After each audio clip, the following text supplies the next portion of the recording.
You are listening to Football Live, powered by NairaBet, with Barry Swain. Good afternoon, everyone, and a very warm welcome to 4.5 hours of Football Live here on Brila FM. Chelsea, Manchester City, Tottenham Hotspur, they're all in action this afternoon in the first half of the show. Later it's Brighton against Newcastle. Promises to be an absolutely cracking game. Plus we focus on Harry Kane's fine start in the Bundesliga for Bayern Munich, who travel to Borussia Mönchengladbach, who always entertain us with lots of goals. Hopefully there'll be goals in that one later on in the Bundesliga.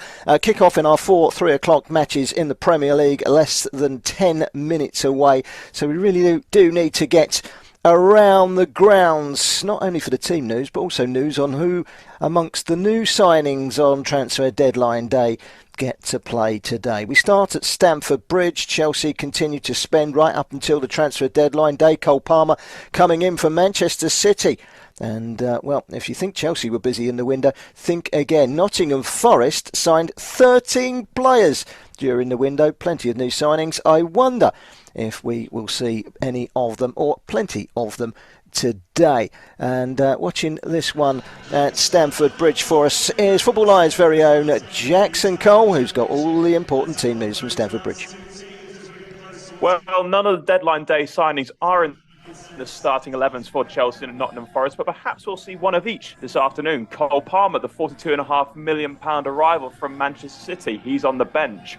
Mauricio Pochettino has named an unchanged starting lineup from the team that beat Luton last weekend. Among those starting are Levi Colwill, who earned his first call-up to England's senior team, and the in-form Raheem Sterling, who was snubbed by Gareth Southgate once again. As for Forest, Nuno Tavares, one of their 7 deadline day signings, is on the bench, but the other 6, including ex-Chelsea man Callum Hudson-Odoi, will have 8. Steve Cooper, he's made one change to his team, with Brennan Johnson, now a Tottenham player, or Mangala comes in for him.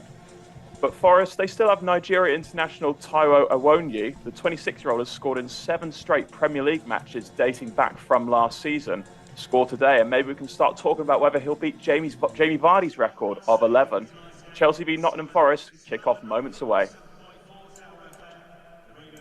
Well, thank you very much for that, Jackson Cole. He's at Stamford Bridge this afternoon. I'm sure we'll be straight across to him every time something happens in that game. Chelsea against Nottingham Forest. Two sides going through enormous transition at the moment. Let's move swiftly through the gears. We've got that 10 minutes before kick-off. We're now, 7 minutes before kick-off. Let's see if we can get around those grounds before the first whistles. If you think Chelsea and Manchester City, if you think Chelsea were busy and Nottingham Forest were busy, well, they were the most busiest in the Premier League. At the Etihad this afternoon, two sides that have made some good signings during the window come into contact. City taking on a Fulham side who held Arsenal last weekend here on Football Live at the Emirates. They knocked Tottenham Hotspur out of the Carabao League Cup in midweek. Fulham yesterday signing the Nigerian international Alex Iwobi, and we can hear from Alex Iwobi following his move from Everton for 22 million from Fulham. I'm buzzing, just can't wait to get started. Excited to start my journey here. Marco Silva's offered a big pull for them wanting to come here, but I guess that's especially the case with you, seeing as it's the second time he signed you. Yeah, second time's a charm, I guess, but yeah, he spoke to me about the ambitions of the club and where he wants to go with the club, so I'm on board and I'm hoping that I can bring something to the club. Yeah, of course, he wants to challenge for things, and I feel like he gave me the confidence boost that with my qualities that he's able to do so. So I hope I'm able to repay the faith. Well, whether he'll repay the faith or not remains to be seen. Now, the big question is, does he play today? And are there any of the new Manchester City signings in the starting lineup? Let's head straight to the Etihad, shall we? And link up with our very own Andrew Bonacore. Good afternoon, Andrew. Good afternoon, Barry. Well, the answer to the question you posed is that Alex Iwobi does not feature at all today in the Fulham squad. But for City, Pep Guardiola names new signing Jeremy Doku in his starting lineup in a very attacking formation, including starts for Phil Foden, Julian Alvarez and Erling Haaland, as he seeks to extend City's perfect start to the season. For the home side, no Palhinha after his deadline day journey all the way to Munich ended without him signing for the German champions. But Raul Jimenez starts as he seeks out his first goal for the Cottagers since his move from Wolves. After last week's encouraging point away to Arsenal, Marco Silva will see this as something of a free hit, but he'll be aware that a heavy defeat could have a heavy impact on his slightly destabilised squad. At Craven Cottage, it's Fulham versus Manchester City. Thank you very much to Andrew Bonacore, who'll be keeping us up to date with all the goings on at the Etihad this afternoon as Manchester City take on Fulham. Right, let's move on to our next port of call, and it's in Lancashire. Tottenham Hotspur still adjusting to life without Harry Kane. Ange Postecoglou heads north with his team today to face newly promoted Burnley, who are still in search of their first Premier League points back in the top flight. Bringing us all the latest team news from Turf Moor, it's Dirk Dogma. Yes, both sides very busy in transfer deadline day. However, there are a few changes to both sides. Burnley making 2 changes. Bayer comes in for Delcroix and Goodmanson comes in for Benson. But the main change in this game is for Spurs, and that is Manor Solomon coming in for Richarlison, which sees Son probably move into that striker position. And Solomon, who is obviously signed in the summer on a free transfer from Shakhtar Donetsk, will come out to the left. Brennan Johnson doesn't feature today after signing from Nottingham Forest late yesterday evening. But minutes away from kickoff here at Turf Moor. Excellent. Thank you very much, Durka. So at Turf Moor, we've got Burnley against Tottenham Hotspur. At the Etihad, it's Manchester City, the champions, against Fulham. And of course, at Stamford Bridge, it's Chelsea in action against Nottingham Forest. But there is one more game for us to cover. Brentford have had an unbeaten start to the season. They are 6 unbeaten in the Premier League at home. The Bees take on Bournemouth today, who are still hunting a First League win of the season of their own. Watching this one for us at the G-Tech Community Stadium, which is always a tongue twister for me, I have to say, in West London, rather like Chelsea. And it's Matt Temporal. Good afternoon, Matt. Good afternoon, everyone. Well, Brentford just keep on impressing, don't they? This is their 3rd season in the Premier League now, and they go into this game unbeaten. They don't seem to be missing striker Ivan Toney, although they did bring in Neil Maupay as a deadline day signing yesterday. He does not feature today in the starting 11 or on the bench. Now, Bournemouth are the visitors today, who themselves have had a promising start, but they are tipped to go down, despite impressive performances in the first few games. For them, they're still waiting for Luis Sinistera to feature, and still waiting for Tyler Adams to recover from injury also. For Brentford, Nigerian Frank Onyeka is on the bench, and if he features, he will make his 50th appearance for the Bees. Very close to kick-off here at the G-Tech Community Stadium. Thank you, Matt Temporal, who's at the G-Tech Community Stadium. 2 of those games this afternoon in the Premier League are in West London, Chelsea and Brentford in action. We can actually hear from the Chelsea manager ahead of kick-off, Mauricio Pochettino. He was asked this week in his press conference what was his evaluation of the squad that he's got to work with after the transfer window. I think it was completely different, project, or was different reality, different circumstance. No, I think we feel comfortable, of course. Now we need to settle on the player that arrived late. We are in a process that we need to create this basis and to build this, solid, structure to perform after. I think we are in a good way. We need to recover all the players that are injured, players that arrive late and they need to be informed. We are working really hard to try, to be in our best. Mauricio Pochettino. What a big squad they've got there. A lot of young players coming in, Chelsea, during the transfer window. One of them was goalkeeper George Petrovic. He's not playing any starting role today, George Petrovic. He's a Serb, he's a big lad, and he speaks pretty good English. I got the chance, to play here, and I'm still young, and I'm ready to learn a lot of things here, and and I can't wait to play on a Stamford Bridge. They know what have to do. Atmosphere yesterday and support yesterday was amazing, and I can't wait to play on a Stamford Bridge and to feel this atmosphere and this support on a field.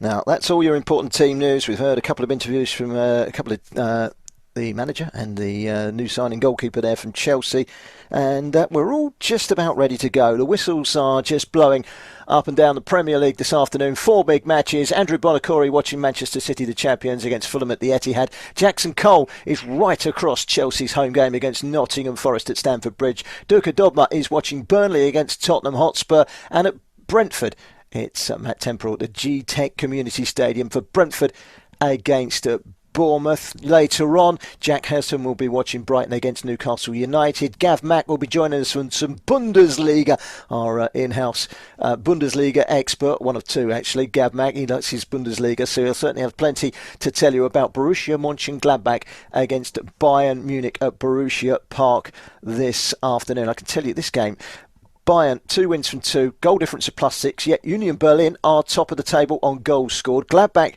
have won their opener in the Cup 7-0. Their first league game was a 4-4 draw away at Augsburg, then they lost 3-0 at home to Leverkusen last week. There are usually plenty of goals where the home side Borussia Mönchengladbach are concerned. We'll also be delving into the Serie A. Matt Key will be our man for Bologna against Cagliari at the Stadio Renato Dell'Ara, and I'm sure Andrew Bonacore, who's listening in on that Manchester City Fulham game, will correct me if I'm not quite right with the pronunciation of Stadio Renato Dell'Ara. I think I'm spot on myself, but I'm sure he will correct me if I'm not. Now, transfer deadline day yesterday. We will go around the grounds, obviously.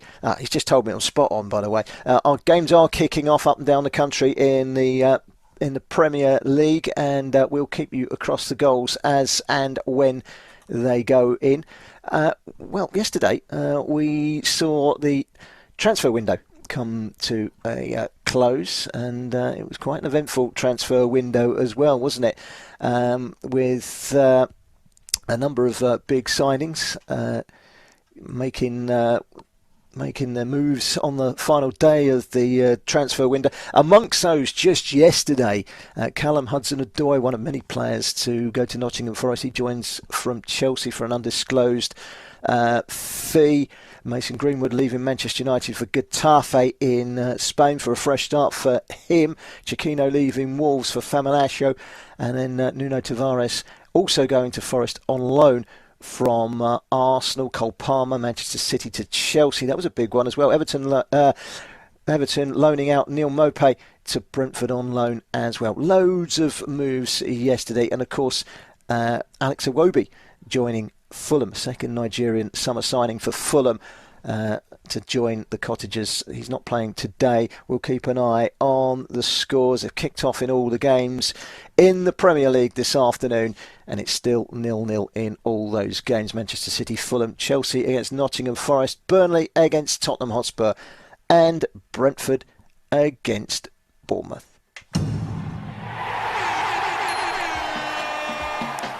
The goals, powered by NairaBet.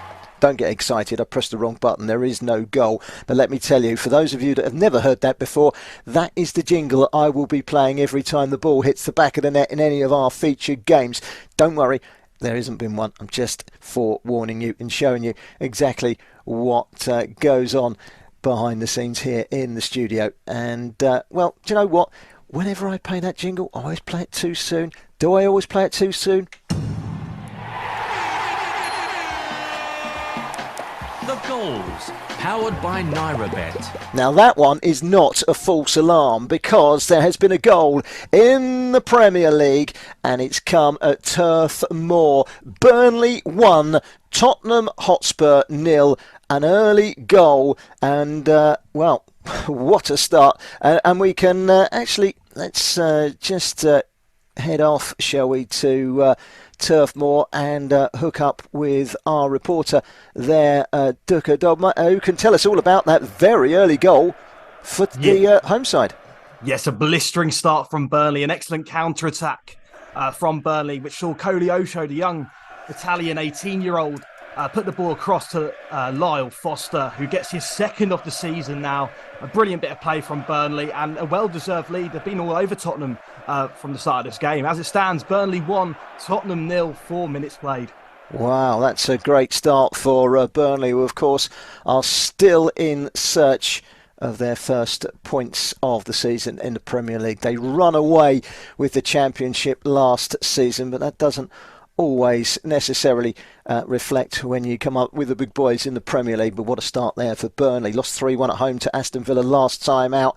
They've lost at home to Manchester City. They didn't have a game on match day 2 because their game at Luton got called off, so they're looking for home points at the third time of asking. Still haven't played away in the Premier League, of course. Let's head to Stamford Bridge, shall we? Jackson Cole is our man watching Chelsea against Nottingham Forest. An early chance, Jackson, for the home side Chelsea.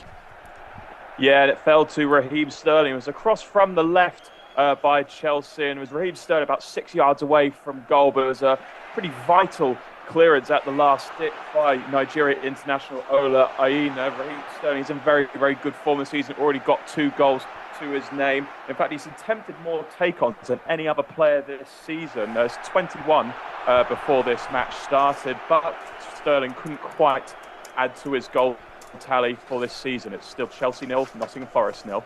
Raheem Sterling left out of the England squad this week, of course, and coming close there for Chelsea early on. Let's head up to the Etihad, shall we? Manchester City against Fulham. Andrew Bonacori is watching this one for us. Andrew, it's been a very lively start for the Londoners.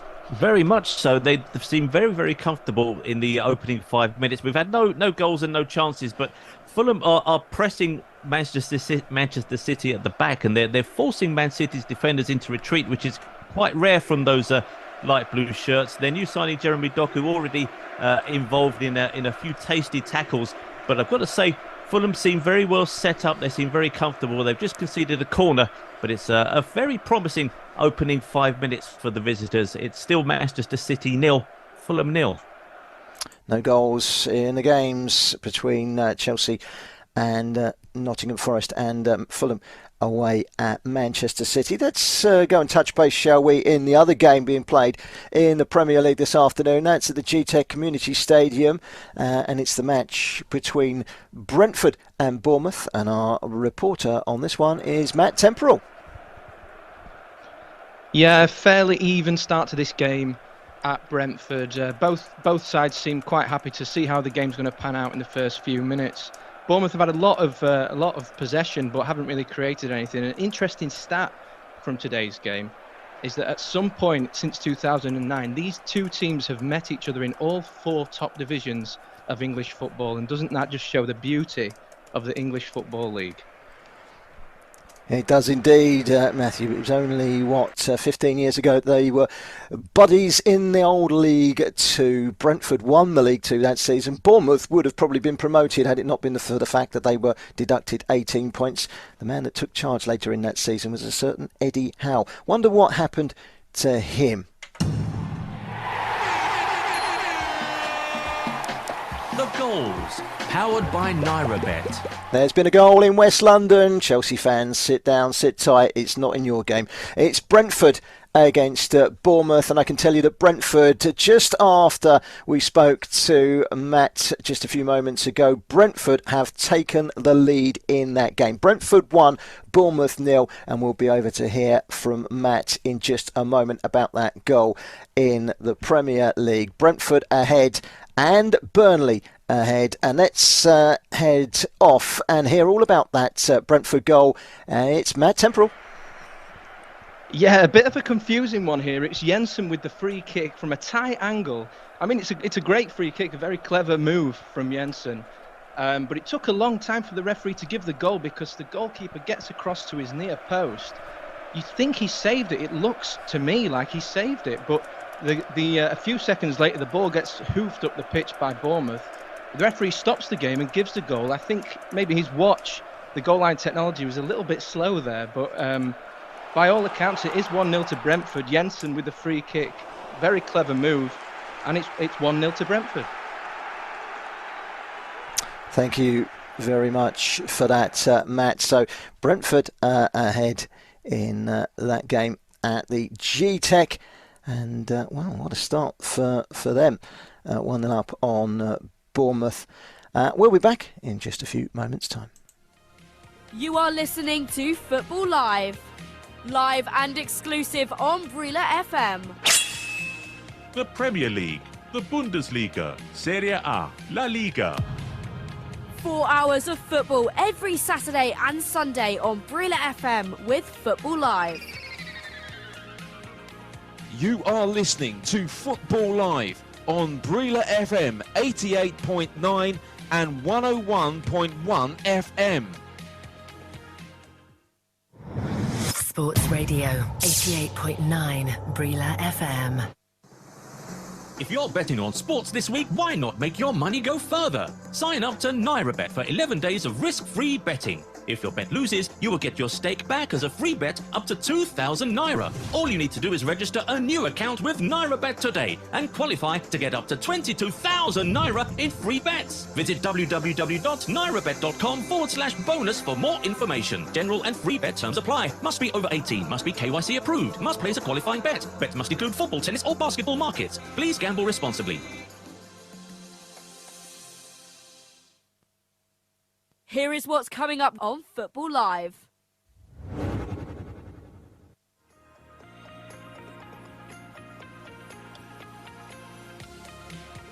Coming up tomorrow on Football Live with Chris Baldwin.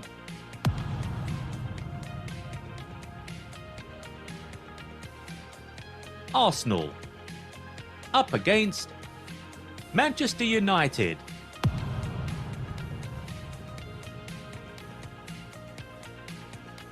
Premier League action. Football Live will be around the grounds chasing the goals.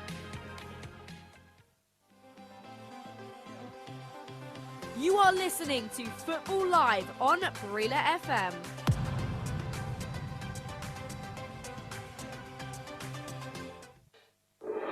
Brila. News and engagements never stop on our website. www.brilla.net And our social media handles. 889 Brilla FM. On Facebook. Yes, 889 Brilla FM on Facebook. At 889 Brilla FM. On Instagram. Got it? At 889 Brilla FM on Instagram. And on Twitter. It's at Brilla FM 889 and Brilla Sports TV on Google+. Brilla. News and engagements never stop. So do remember to like all our pages. Do like us. You are listening to Football Live, powered by NairoBet, with Barry Swain. Welcome back, everyone. And, well, we've seen 2 goals already in the opening, 13 minutes or so of our Premier League coverage. 2 goals, Manchester City 0, Fulham 0, Chelsea 0, Nottingham Forest 0. But where there have been goals, Tottenham behind at Burnley. Could have been, it has been a bad week already for Spurs, crashing out of the Carabao Cup to Fulham on penalties. And now 1-0 down away at Burnley very early on in that game. And Brentford leading in West London against Bournemouth at the GTEC Community Stadium by 1-0. No surprise really that one, given that fixture has in recent history been only one way, and that way has been home victories. And it looks like Brentford are going to head towards 3 points from what we've seen so far in that game. So let's head around the ground, shall we? Let's head off to Manchester City first of all, shall we? Manchester City against Fulham. Last time we were there to hear from Andrew Bonacore. He was telling us how Fulham had made a really bright start to this game. Andrew, is that still the case? Well, the first 10 minutes or so, Barry, was very bright. Fulham started very much on the front foot, no fear at all, and they pressed City, controlled possession, and even forced City into their trademark little fouls to break up play very early on. But they're going to find it a challenge to keep it up.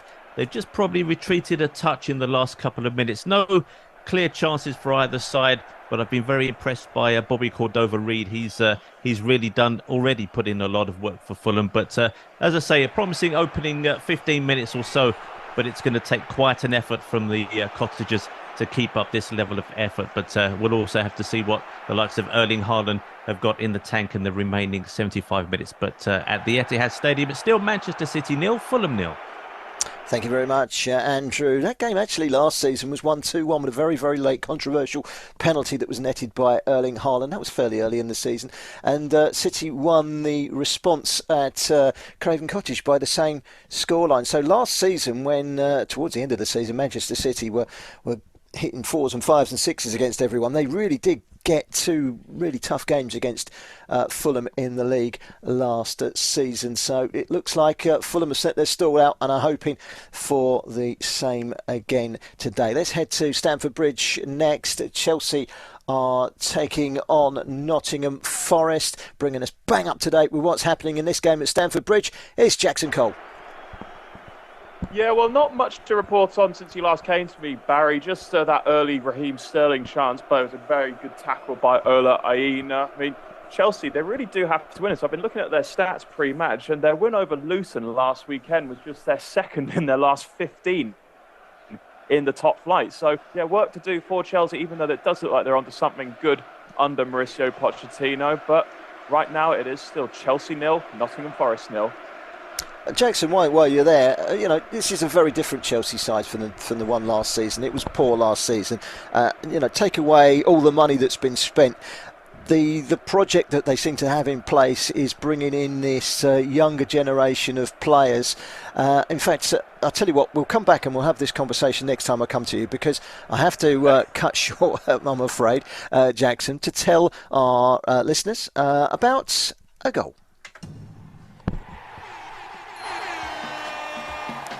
The goals, powered by NairaBet. And it's come at Turf Moor. We've already seen one goal. Burnley 1, Tottenham 0 last time we were up there. And let's link up again with Duka Dubma, who can tell us about a Tottenham Hotspur equaliser. Yes, I can. And it's Heung-min Son who's led the line brilliantly here, especially for this goal. A long ball from Pedro Porro, and Son brings it down brilliantly, brings Solomon into play, and Solomon plays it back to Son, and Son just dinks it over James Trafford. It's a really, really well-worked goal from Tottenham, and Burnley they're playing a really high line, and Tottenham are just going to be exposing that all game now. But as it stands, Burnley 1, Tottenham 1. In the Championship earlier on in the lunchtime kickoffs,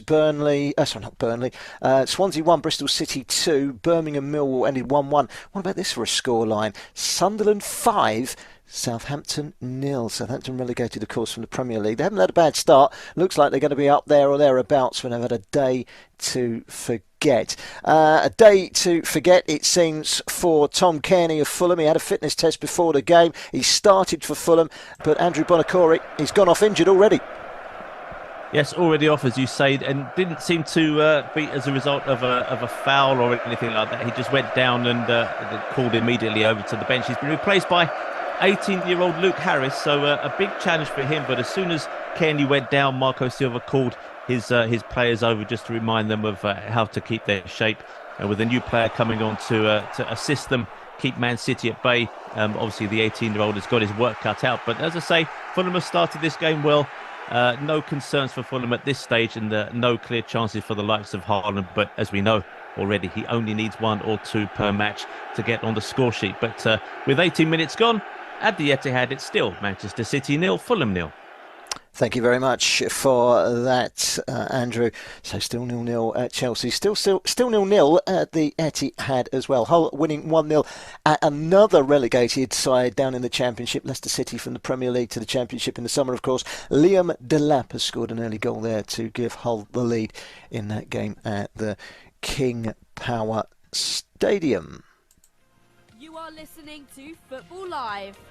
Live and exclusive on Brila FM. Half-time in the Bundesliga, and it's been a very good first half for Stuttgart. They are 3-0 up on Freiburg. That's half-time. Hoffenheim scored in injury time in the first half to equalise against Wolfsburg. John Brooks with a goal. And Augsburg against struggling Bochum. That one is currently 1-1.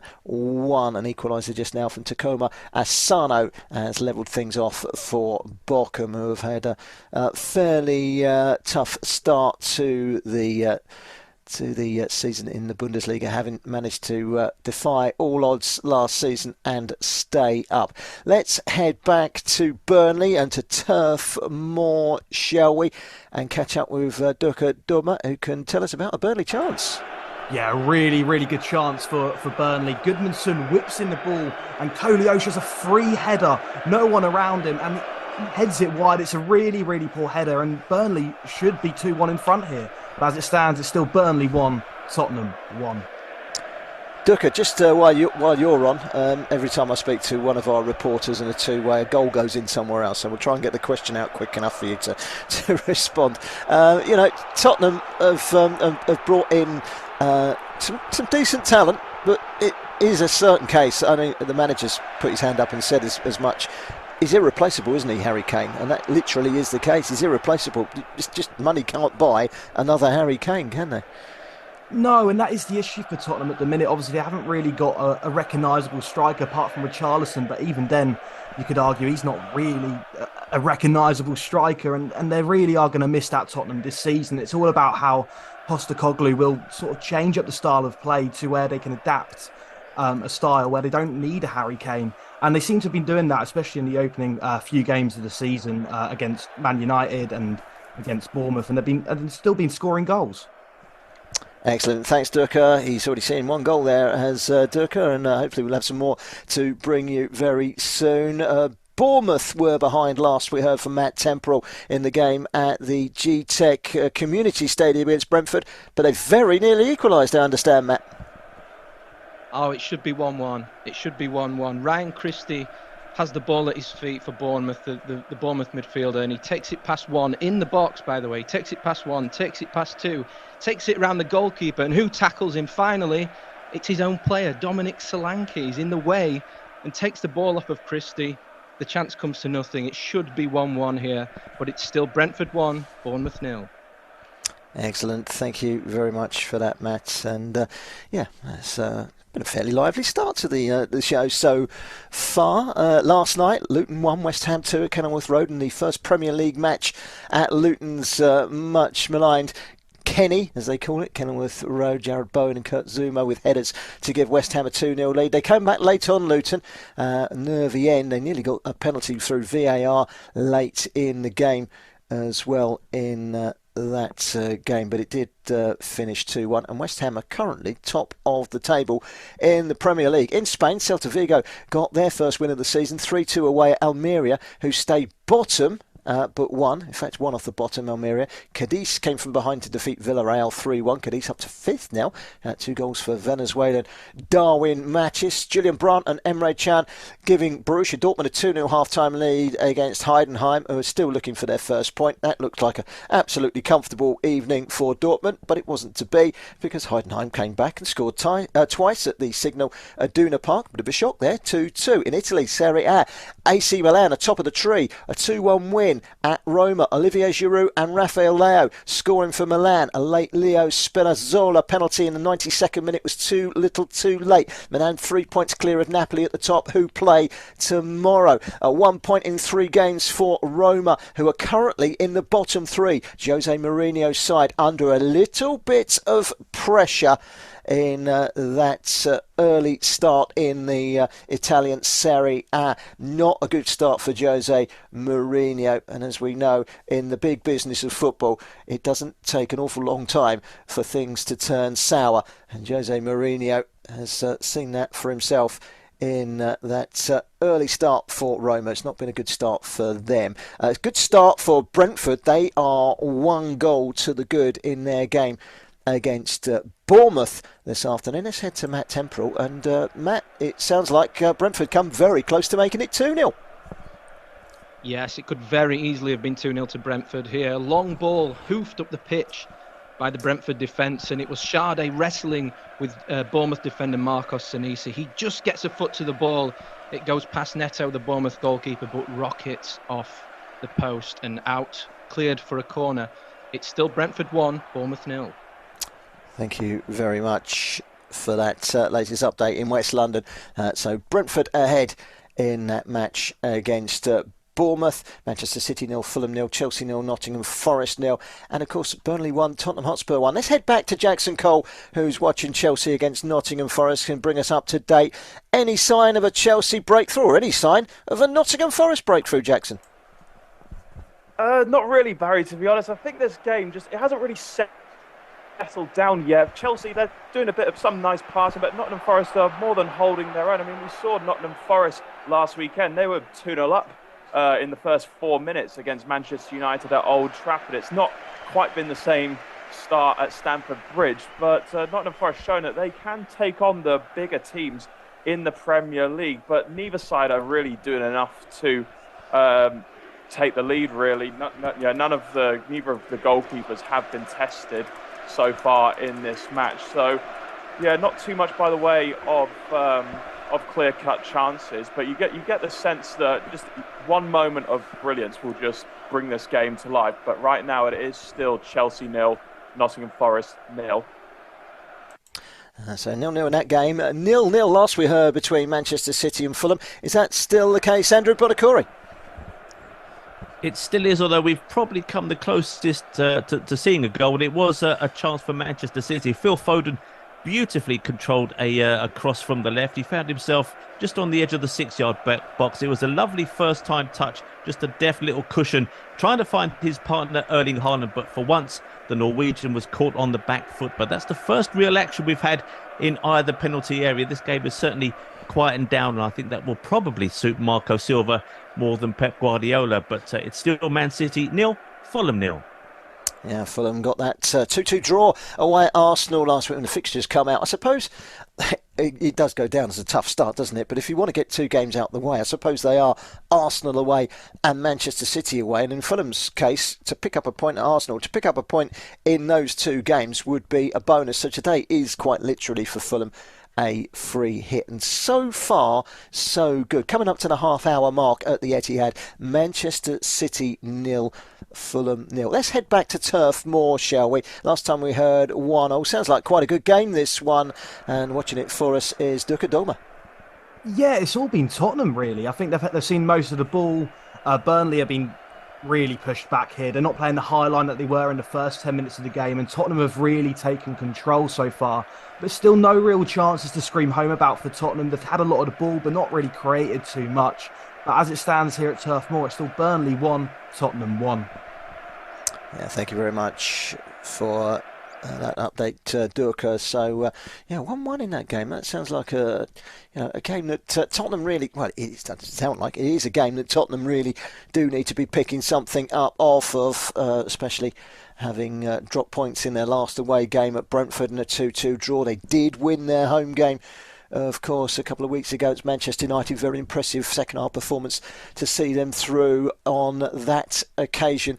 But they need some points today in their trip to Lancashire, and they've had to come from behind very early on. Currently 1-1 in that game. And a little reminder of what's coming up on tomorrow's show. We've got some great games, actually. Liverpool against Aston Villa and Crystal Palace against Wolves, followed by Arsenal against Manchester United. We'll also keep an eye on Union Berlin against Leipzig. What a great start to the season Union Berlin have had. Leipzig, of course, one of the big teams up there towards the top of the Bundesliga year in, year out. They won the Cup last year and are a force to be reckoned with. Chris Baldwin is your presenter tomorrow afternoon, and that's the show that starts at 2:10 through until 6:40 in the evening. That's tomorrow on Football Live here on Brila FM. So that's where we're at the moment. The goals have been steadily flowing in. We're not doing too bad. And it's right here on Football Live. You are listening to Football Live. Live and exclusive on Brila FM.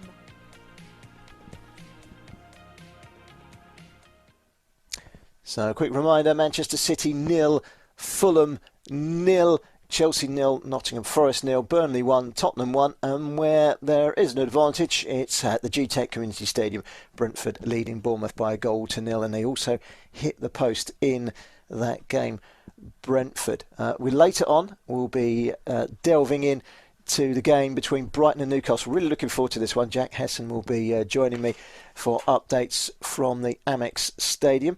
Gav Mack will be here for Borussia Mönchengladbach against Bayern Munich in the Bundesliga at Borussia Park. And Matt Key will be here for Bologna as they take on Cagliari in Serie A at the Stadio Renato Dallara. That should be a really good game. Let's head back to the Etihad, shall we? We've seen a Manchester City player on the score sheet this afternoon, but it's not at Manchester City. He's actually Charlie McNeil, who's gone out from Manchester City on loan to League One Stevenage. He scored on his debut. Leyton Orient 0, Stevenage 1. Leyton Orient, a club close to our reporter up at the Etihad, Andrew Bonacore's heart. Andrew, you've been quite impressed with what you've seen from the new boy Jeremy Doku so far. Absolutely. So many new names coming into the Premier League, but Doku looks really, really good. He's almost a classic-looking left winger. He likes to hug that touchline. Plenty of paint on his boots, as they used to say back in the day. But he's very quick-footed, doesn't waste time on the ball, though, and he likes to use those quick feet to just gain himself a yard of space and whip the ball over. No chances so far, but a good performance from Doku. It's still 0-0. Thank you very much for that update there, Andrew Bonacore. So Manchester City being held by Fulham, Nottingham Forest being held by Chelsea, and Bournemouth behind at Brentford. Plus, of course, we've got that game between Burnley and Tottenham, which is 1-1. I can tell you it's now 1-1 in the game between Brentford and Bournemouth. The goals, powered by NairaBet. Fasten your seatbelts, because there's also been a goal at the Etihad. The goals, powered by NairaBet. Let's get up to the Etihad, shall we? We've only just spoken to Andrew Bonacore. Let's join forces with him again, shall we? He can tell us all about an opening goal, but which way has it gone, Andrew? Well, it's gone to Man City. It's Manchester City 1, Fulham 0. But of course, as we expect, there is a VAR check. And this was a nice, simple goal. Doku not involved, but it was down the left-hand side. It was Haaland who was played in. Looked like he went to shoot, but it went across the goal. And Julian Alvarez, his strike partner, found plenty of space, about 8 yards out, to just slot the ball home. The goal has been given, no offside, and it's now Manchester City 1, Fulham 0. Excellent. Thank you very much for that, Andrew. Let's head to Matt Temporal, who has also seen a goal in the game between Brentford and Bournemouth. An equaliser for Bournemouth and a familiar face on the score sheet, Matt. Yes, it's 1-1 here at the G-Tech Community Stadium. I mentioned a few moments ago that Dominic Solanke actually got in the way of his own teammate to stop a goal, and now he's put the ball in the back of the net. It was a long ball from Marcos Senesi up the pitch. Dominic Solanke found himself one-on-one with Ben Mee. He takes it inside, finishes in the near post. A very, very confident finish from Dominic Solanke, and he'll be looking to get a few more goals this season, I'm sure of that. It's Brentford 1, Bournemouth 1. Excellent. Thank you very much for that update. And, well, it's been a cluster of goals, so why don't we just keep that run going? The goals, powered by NairaBet. And, well, let me tell you that it was Manchester City 1, Fulham 0, but things have changed at the Etihad, and tell us all about a Fulham equaliser, Andrew Bonacore. Pep is going to be absolutely furious at this. Just minutes after going a goal up, a simple corner for Fulham. That ball was headed across goalwards. Ederson couldn't keep the ball out, and it was Tim Ream who just managed to keep the ball in, just tapped the ball in at the far post. Simple as you like, not much for him to do, and he equalised for Fulham from probably about 3 inches out. Marco Silva very pleased. Pep will be absolutely fuming in his recovery room, as Tim Ream has now made it Manchester City 1, Fulham 1. Well, Manchester City being held this afternoon 1-1. Still no goals for Jackson Cole. Chelsea 0, Nottingham Forest 0. We will head back and hear an update from that game very shortly after this short break. You are listening to Football Live. Live and exclusive on Brila FM. The Premier League, the Bundesliga, Serie A, La Liga. 4 hours of football every Saturday and Sunday on Brila FM with Football Live. You are listening to Football Live on Brila FM 88.9 and 101.1 FM.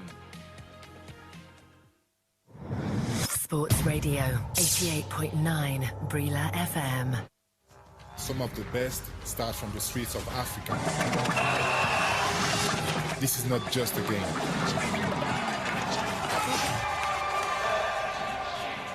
It's a feeling within us. It's expressive. It's a passion. Play for the fun. Play for the thrill. Play responsibly. Proudly African. Bet with the best. Naira Bet. Here is what's coming up on Football Live. Next weekend is an international break. Football Live will be back in 2 weeks' time, live and exclusive on Brila FM. With Everton against Arsenal. Premier League action with Josh Bailey.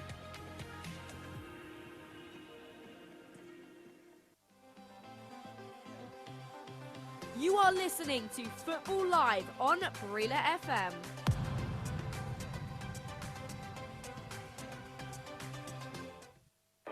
Take Brila anywhere, everywhere. Yes, you can take Brila with you anywhere, everywhere. The Brila app is available for free download on Google Play. It is also there on the Apple iTunes Store. Yes, on Google Play and the Apple iTunes Store. Look out for the Brila football and microphone logo with the letters BRILA in green colour. That is our authentic app. It gives you Brila FM, Brila.net, Brilasports.tv and all the extra betting tips, live score, plus our Twitter, Facebook, Instagram, Google Plus and YouTube posts. Sports fun. You can post your videos and eyewitness reports. Brila, B-R-I-L-A. Available for download on Google Play and the Apple iTunes Store.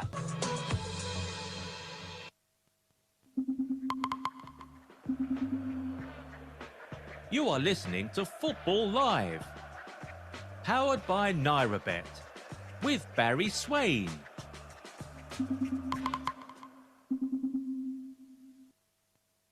Yes, welcome back everyone to Football Live. An interesting afternoon so far in the Premier League, which is our focal point of attention.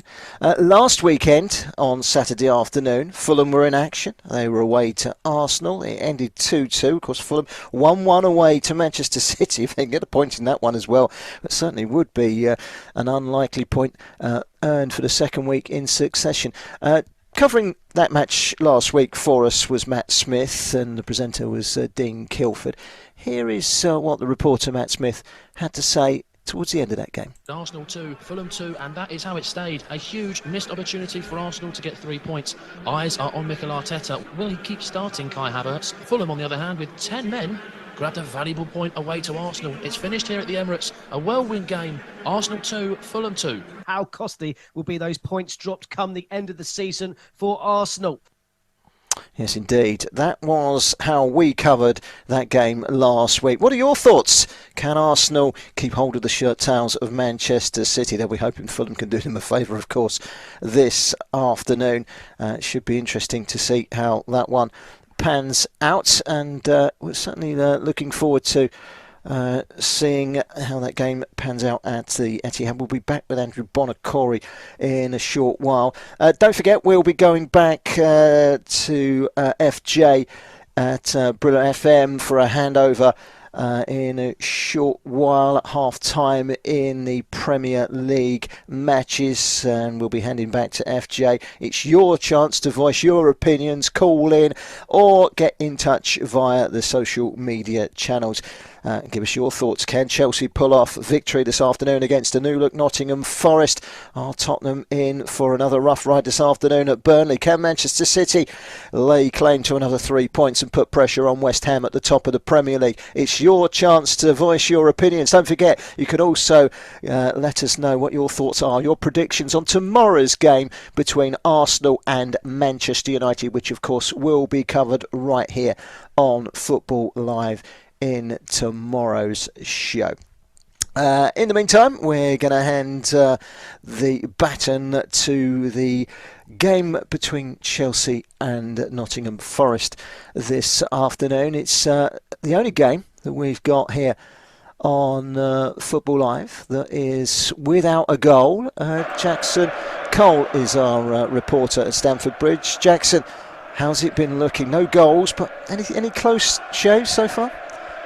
Yeah, a couple. I said Nottingham Forest were growing into it, and really they should be a goal up. They had two chances in quick succession, both falling to Nigeria's Taiwo Awoniyi. A few minutes ago, the ball was pinballing around the Chelsea box, and then it just fell to Awoniyi. He's already got 3 goals this season. You'd have backed him to score it, but he blazed it just over the bar.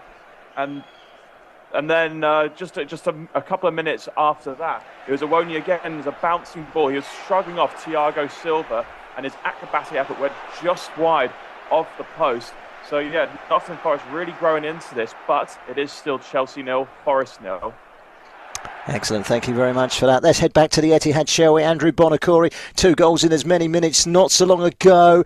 Fulham immediately striking back after Manchester City had opened the scoring. Half-time approaching, Fulham will be the happier, I'm sure, won't they, Andrew? Absolutely, and to be fair, Barry, since they equalised, they've looked the better side by some distance. I mentioned Cordova Reid earlier on, but Harry Wilson is playing really, really well in defence and bringing the ball forward for Fulham. He's really shone for the away team. But yeah, so far, Man City, if they can start to get that little trio of Doku, Haaland, and Foden clicking, they're going to cause teams problems. But they haven't caused Fulham many problems this afternoon so far, and it's really a very solid and impressive performance from the visiting team so far this season. They've not stood back at all off Man City, and with just 4 minutes to go till half-time, it's a much-deserved point so far for Fulham. It's Manchester City 1, Fulham 1. Thank you very much for that, Andrew. Let's head to the GTEC Community Stadium, shall we, for an update in the game between Brentford and Bournemouth. And watching this one for us is Matt Temporal. Yeah, it's been a bit of a stalemate since the Bournemouth equaliser after a blistering start of those first 2 goals in the game. There was a bit of a stoppage actually from the referee. I did mention after Brentford's first goal that the referee Bobby Madley spent a long time deciding whether or not he was going to give that goal, and he has got a new watch. So they've spent some time changing his watch, changing the equipment, and now they're back underway. But it has meant that the game has been a little bit stop-start. You never know what you're going to get in the Premier League, I guess. No, that's very true. Bobby Madley changing his watch in that game. Let's head off to the other game that we're covering this afternoon. And Duka Dubma has certainly not been starved of goals in the game between Burnley and Tottenham. Still 1-1 in that one, Duka? Yeah, still 1-1 here, Barry. Tottenham again, they've been all over Burnley at the minute. James Maddison and Solomon being the 2 pivotal players to try and make things happen for Tottenham. But Burnley have defended very, very well. But I do feel like it's only going to be a matter of time before Tottenham do get that second. But as it stands here, it's still Burnley 1, Tottenham 1. Excellent. Thank you very much for that, Durka. So 1-1 in that game. 4 of our Premier League matches are currently at level. One team that haven't made a very good start this season, and Middlesbrough looked like they were going to come up last season at one point from the Championship. Made a terrible start this season. They're playing at home to Queen's Park Rangers today, who have not made a very good start themselves, but QPR are leading thanks to Andre Dezel's goal in that game at the Riverside. So, interesting. That's just coming in at half-time. Still Leeds 0, Sheffield Wednesday 0 in the Championship, and Plymouth leading Blackburn by a goal to 0. Norwich 2-0 down away at Rotherham as well. So that's in the second tier in the English League. That's where we're at the moment. All even in all 4 of our games in the Premier League. Don't forget Brighton against Newcastle, Borussia Mönchengladbach against Bayern Munich later on, and Bologna against Cagliari. We're in Germany, we're in England, and we're in Italy for 3 cracking games that kick off in around about an hour and 3/4. And we'll try and get some team news from those games in a little while as well.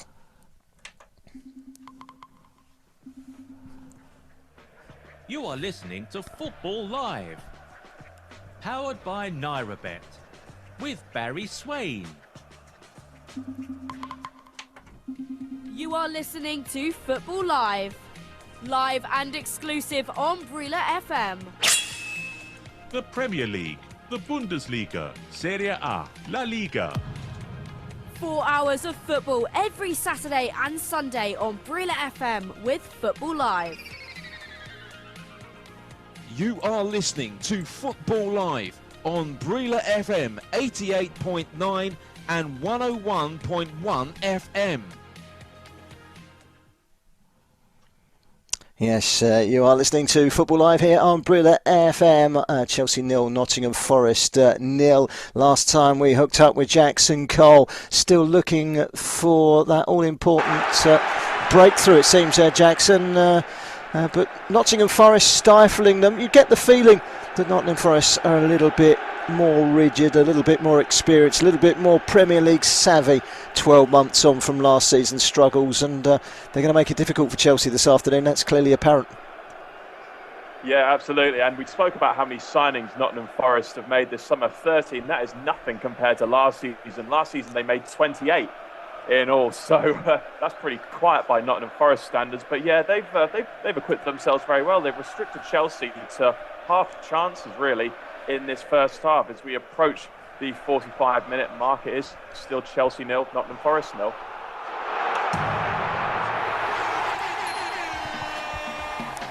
The goals, powered by NairaBet. Another goal in the game between Burnley and Tottenham Hotspur, and I can tell you it's gone just like Durka Dobmer said. It's gone the way of Tottenham Hotspur. In fact, we can join up with Durka Dobmer, who's at Turf Moor, and Spurs, who were behind very early on, are now, Durka, leading. Oh, it's a fantastic finish from Christian Romero, the centre-half.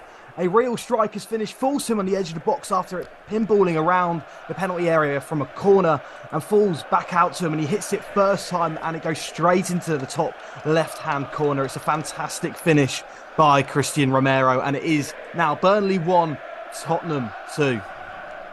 Wow, that's a turnaround. And for Burnley, 3... Ducker, while you're there, Burnley, 3 games they've played this season with today. If they lose today, that's 3 home games, 3 home defeats. Against strong opposition, albeit, Villa, Tottenham, and on the opening night of the season a few weeks ago, Burnley. It's been a tough start, though, and it's been a baptism of fire for them. Their problem seems to be scoring goals, which is a far cry from last season when they were scoring goals for fun in the Championship, which just underlines the massive gulf between Championship and Premier League. Yeah, I think everyone had Burnley down to sort of stay up when they'd done their sort of pre-season predictions, but Burnley just seem to be just struggling in all areas of the pitch. They're trying to play out from the back. They're trying to play the same sort of system they were last season, and it's just not really working for them. And they need to be more sort of defensively aware, especially in the Premier League. Like, playing out from the back, you're playing yourself into mistakes here.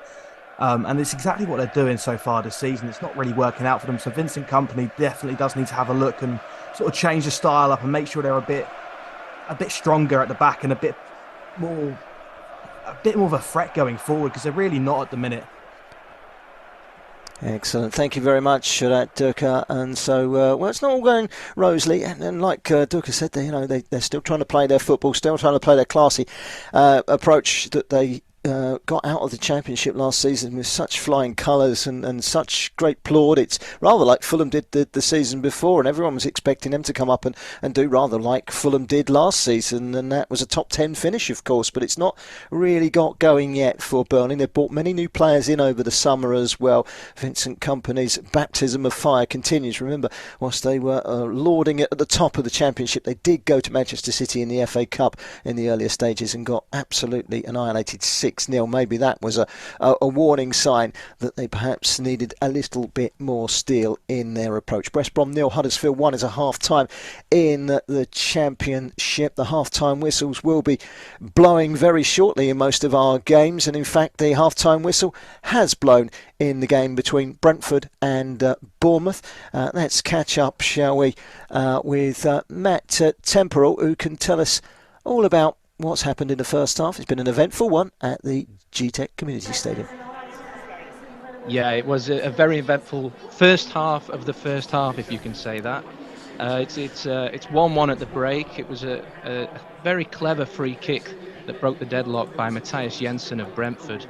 It just caught the keeper out at his near post. It did look like Neto had managed to keep the goal out at first, but the goal line technology eventually worked to give the goal to Brentford. And then Dominic Solanke up the other end with the equaliser, one-on-one with the goalkeeper, and slots it past him very confidently. Since then, it's been a bit of a stalemate. Yeah, both teams seem to be, happy with the point, which we know that's not Brentford's style, and I'm sure Thomas Frank will get into them at the half-time break. So look forward to the second half here at the GTEC Community Stadium. At the moment, it's Brentford 1, Bournemouth 1. Thank you very much for that. There's been another goal in the game at the Etihad.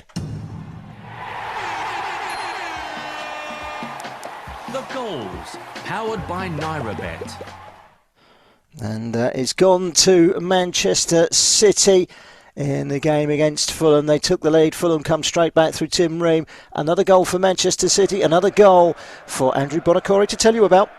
Yes, it's 2-1 City, but this is very much subject to a VAR check. It was from a Man City corner.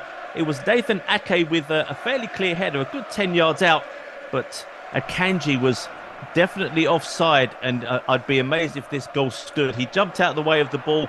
You could argue that he didn't unsight the Fulham keeper Leno, but he was certainly very close to touching the ball, so it may have had an impact on Leno's decision-making. But we're just waiting for this decision. But as it stands, it's Manchester City 2, Fulham 1, just waiting for the results of that VAR check.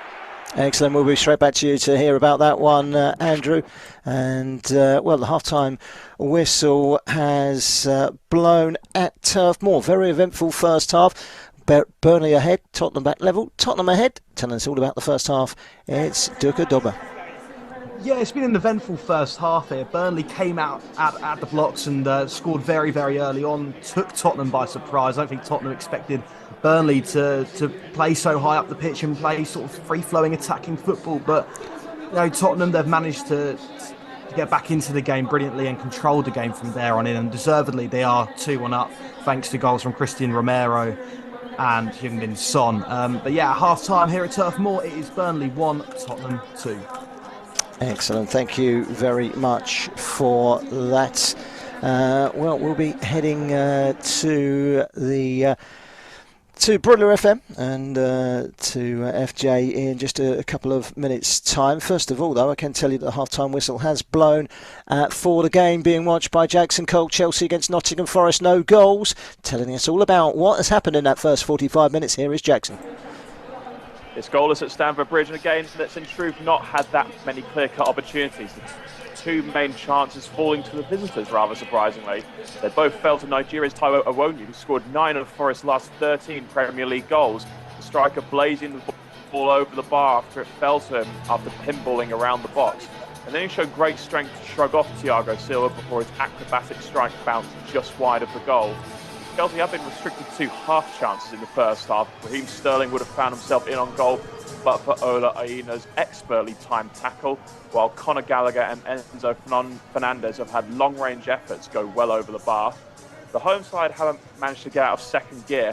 A lot of that is due to the way Forest have stifled them, so perhaps a change of personnel could be in order for Mauricio Pochettino, and Cole Palmer could make his way onto the pitch after the break.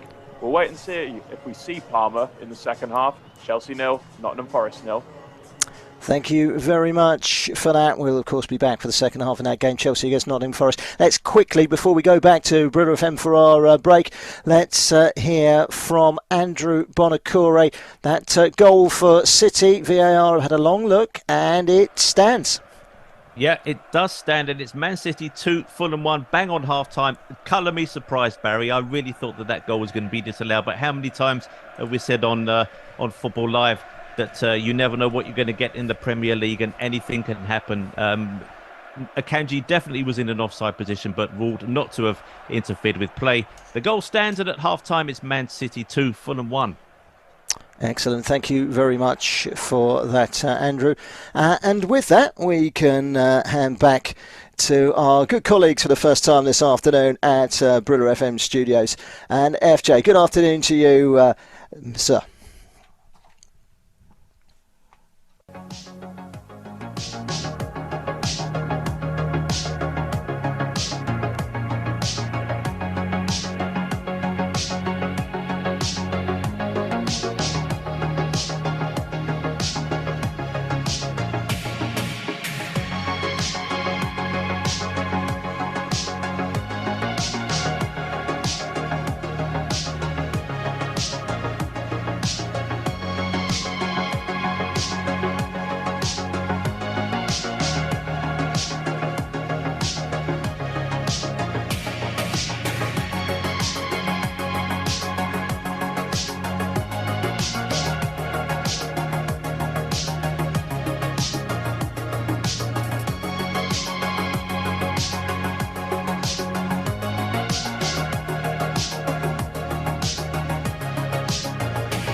You are listening to Football Live.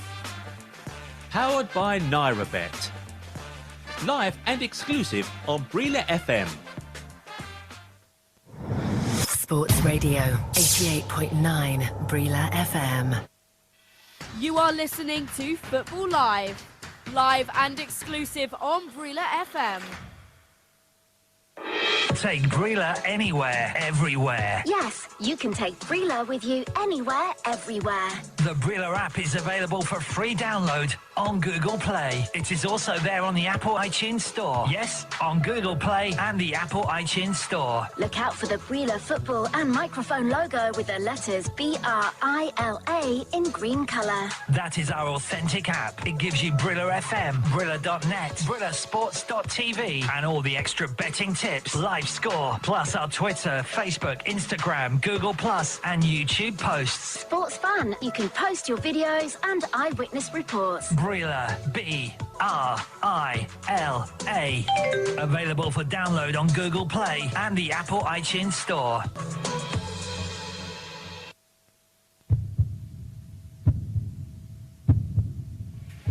Around the grounds, chasing the goals.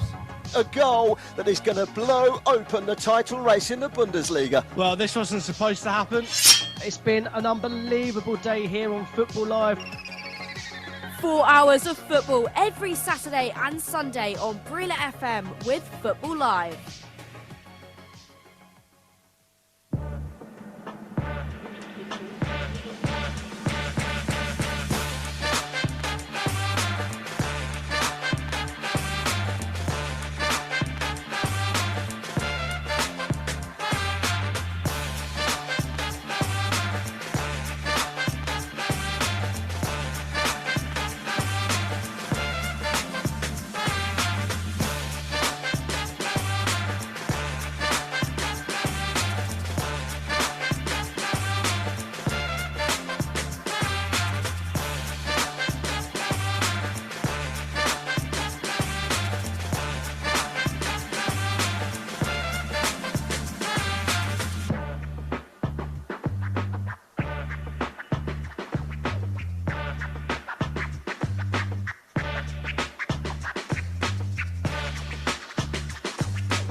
Sports Radio 88.9 Brila FM. You are listening to Football Live. Powered by NairaBet. Live and exclusive on Brila FM.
You are listening to Football Live. Live and exclusive on Brila FM.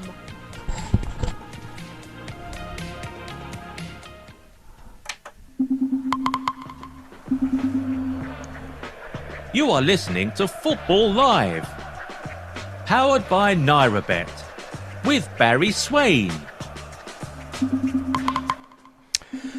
Welcome back, and thank you very much to FJ and the team. Great listen there. Good to hear all of your calls and social media interaction about today's action, of course. Your thoughts on Manchester City, who lead at half-time, and Chelsea, who are being held at half-time by Nottingham Forest. Burnley 1, Tottenham 2, Brentford 1, Bournemouth 1. Half-time scores will be across to Brighton and Hove Albion against Newcastle United. Jack Hesson will be watching that one at the Amex for us. We'll be there shortly with some team news in around about 25 minutes, half an hour. The Manchester City game's yet to resume. Chelsea has just started. Let's head to Matt Temporal, who's watching the game between Brentford and Bournemouth. And by all accounts, Matt, I hear that Brentford have missed an absolute sitter. Yes, you will do very well to find a miss worse than this weekend in the Premier League. And it's Bryan Mbeumo, who's usually so reliable in front of goal. The ball gets played upfield by Brentford, and it's Rico Henry with the ball across the box. And I don't know where the Bournemouth defence is, but Mbeumo and Visser have all the time in the world. He could even take a touch and finish it past the goalkeeper. He's got all the goal to aim at, and he hits it wide of the post. Mbeumo, he's got all the time in the world. You think a player of his composure would finish that 99 times out of 100, but at the moment it's still Brentford 1, Bournemouth 1. Yeah, it's just seen that miss, dreadful miss there from Bryan Mbeumo. I'm not going to knock him too much because I'm a big Bryan Mbeumo fan. Now, if you're a Chelsea fan, and if I told you there was a goal at Stamford Bridge, you'll be all ears in the direction of Brila FM and Football Live. The goals, powered by NairaBet. There has been a goal in the game at Stamford Bridge, and it's gone to Nottingham Forest. We'll be across to Jackson Cole in just a few moments' time to hear about that goal. I can tell you it's gone to Nottingham Forest. They lead by 1-0. It's Anthony Elanga, the former Manchester United man, that has scored just 3 minutes after the restart, and it's Chelsea 0, Nottingham Forest 1. Remember, those two sides drew both of their games last season in the Premier League. You have to go back a few years for the last time that Chelsea beat Nottingham Forest, and if they're going to beat them this afternoon, they're going to have to do it the hard way. So that is the latest. Chelsea 0, Nottingham Forest 1. Anthony Elanga on 48 minutes with the goal, and we'll be across to speak to Jackson Cole about that goal in just a few moments' time. The game has now got underway. There was a slight delay in the restart between Manchester City and Fulham. That was because of a couple of VAR interceptions and a rather long added injury time at the end of the first half as a result. So they're only just getting underway. They're well and truly underway in the game at Stamford Bridge. And Jackson Cole can tell us all about that Nottingham Forest opening goal. Yeah, Chelsea 0, Nottingham Forest 1. Forest with a shock lead. But to be honest, on the balance of play, it's totally deserved. Forest have asked far more questions of the Chelsea defence than the Chelsea attackers asking of the Forest defence. And it's Anthony Elanga, not Taiwo Awoniyi this time. He was the provider. It was Conor Gallagher who lost the ball on the halfway line. And then Awoniyi picked it up and then just slid in Elanga, the substitute. He came on just on the stroke of half-time, by the way, and it was a lovely composed finish with his right foot from the former Manchester United fan. And yeah, Chelsea are a goal down. Not what Mauricio Pochettino wanted at the start of this second half. It's Chelsea 0, Nottingham Forest 1. Thank you very much for that, Jackson. So Chelsea behind in that game at in the game between Chelsea and Nottingham Forest. Victor Boniface has scored, the Nigerian. He scored for Bayer Leverkusen this afternoon. 3-1 up they are in their game today, and that's a really good bit of news there. It was a good bit of business for Bayer Leverkusen in the summer coming in. And they're 4-1 up, in fact, now with 10 minutes to go. And Victor Boniface, I can tell you, scored in the 21st minute and the 61st minute. In fact, he's got 2 goals in that game. Bayer Leverkusen now 4-1 up at the Bayer Arena in Leverkusen against struggling, newly promoted Darmstadt. Really good to see Victor Boniface on the score sheet. Not once, but twice. The Nigerian leading the way with a brace in that game in the Bundesliga this afternoon. So that's really good news for you Victor Boniface fans, a Nigerian striker in good form. And there are plenty of them, of course, around the world, which makes the Nigerian international team, the Super Eagles, and their coach Jose Pereiro's choice of strikers all the more difficult. Just one match in the African Cup of Nations qualifying coming up for Nigeria next Sunday in the international break at the Godswill Akpabio Stadium in Sao Tome. Against Sao Tome and Principe. They met in June. Nigeria won 10-0. Victor Osimhen got 4. Ademola Lookman also amongst the goals, as was Emmanuel Dennis of Nottingham Forest. Double figures that day for Jose Pereiro's team. They'll be looking for another big win this week when they take on Sao Tome and Principe. So that's where we're at on the Nigerian international break. Just the one game for Nigeria in the forthcoming international break. There are plenty of games tomorrow. There's nothing really coming on Monday because that's when all the international players are congregating. Let's go around the grounds, shall we? Let's head to Burnley for the first time in the second half. Duka Doma is watching what seems to be a very entertaining game. In fact, we're not going to go to Duka, and the reason we're not going to go to Duka is because we're going to go to Duka in a minute, because he's going to tell us all about a third goal for Spurs. The goals, powered by NairaBet. Yeah, Spurs now 3-1 to the good, and it's a goal early in the second half for Tottenham Hotspur. They lead by 3-1. It looks like more home woe for Burnley. Those new signings in the summer, and there were plenty of them, are still to gel. It looks like another defeat. It could be a heavy defeat. Spurs are marching on, and to tell us all about that goal for Tottenham, it's Duka Doma. Yes, a brilliant goal from James Maddison, the man who's been making everything tick so far in this game, and it's Burnley again playing themselves into trouble. The ball was given away to, I think it was Destiny Udogie, and he played it into James Maddison, who opened his body up and found that bottom corner from the edge of the box, about 20 yards out or so. But Burnley really haven't started well. They haven't really changed many things up, and it seems all too easy for Tottenham at the minute. Interesting stuff there. So Burnley 1, Tottenham 3, and by the sounds of it, it could get a lot worse for Burnley before it gets better. Settling back into life in the Premier League is not quite as easy as they were hoping. Ipswich were promoted from League One to the Championship, made a good start to life in the second tier. 2-0 down at home this afternoon, however, against Cardiff City. Joe Rolls adding a second goal in that game. We'll be linking up actually with NairaBet's finest. Ayo will be with us very shortly. Ayo Alabi. Looking forward to a couple of games that we've got covered here on Football Live later on this afternoon, in particularly Brighton against Newcastle United. So really looking forward to speaking to him very soon. In the meantime, let's head back to Chelsea against Nottingham Forest. Jackson Cole is watching. Chelsea are behind. Any reaction from Chelsea, Jackson? Yeah, the urgency has increased in the Chelsea camp. Just a few seconds ago, I thought Chelsea were going to get a penalty. It was Moises Caicedo, shot on the edge of the box, was blocked. It looked like it was blocked by Joe Worrell, and his arms were up in the air. But when you look at the replay, it actually came off Willy Bolly's midriff. So it was a corner was given, an absolutely brilliant decision by the referee, Tim Robinson. I was convinced, like many of the thousands of Chelsea fans inside Stamford Bridge, that it was going to be a penalty, but it was a corner and it didn't really amount to anything. So it is still Chelsea 0, Nottingham Forest 1, but Chelsea are looking a bit better. A good reaction from Chelsea, and it sounds like Dukadoma, a good reaction from Burnley, have just created a really decent chance to get back into the game against Tottenham. Yeah, fantastic chance for Burnley. It was Lyle Foster who was bearing down on goal, one-on-one with Vicario. Defender comes across, it takes a slight deflection, and then Vicario pulls off a incredible save to deny the South African striker, and it stays Burnley 1, Tottenham 3.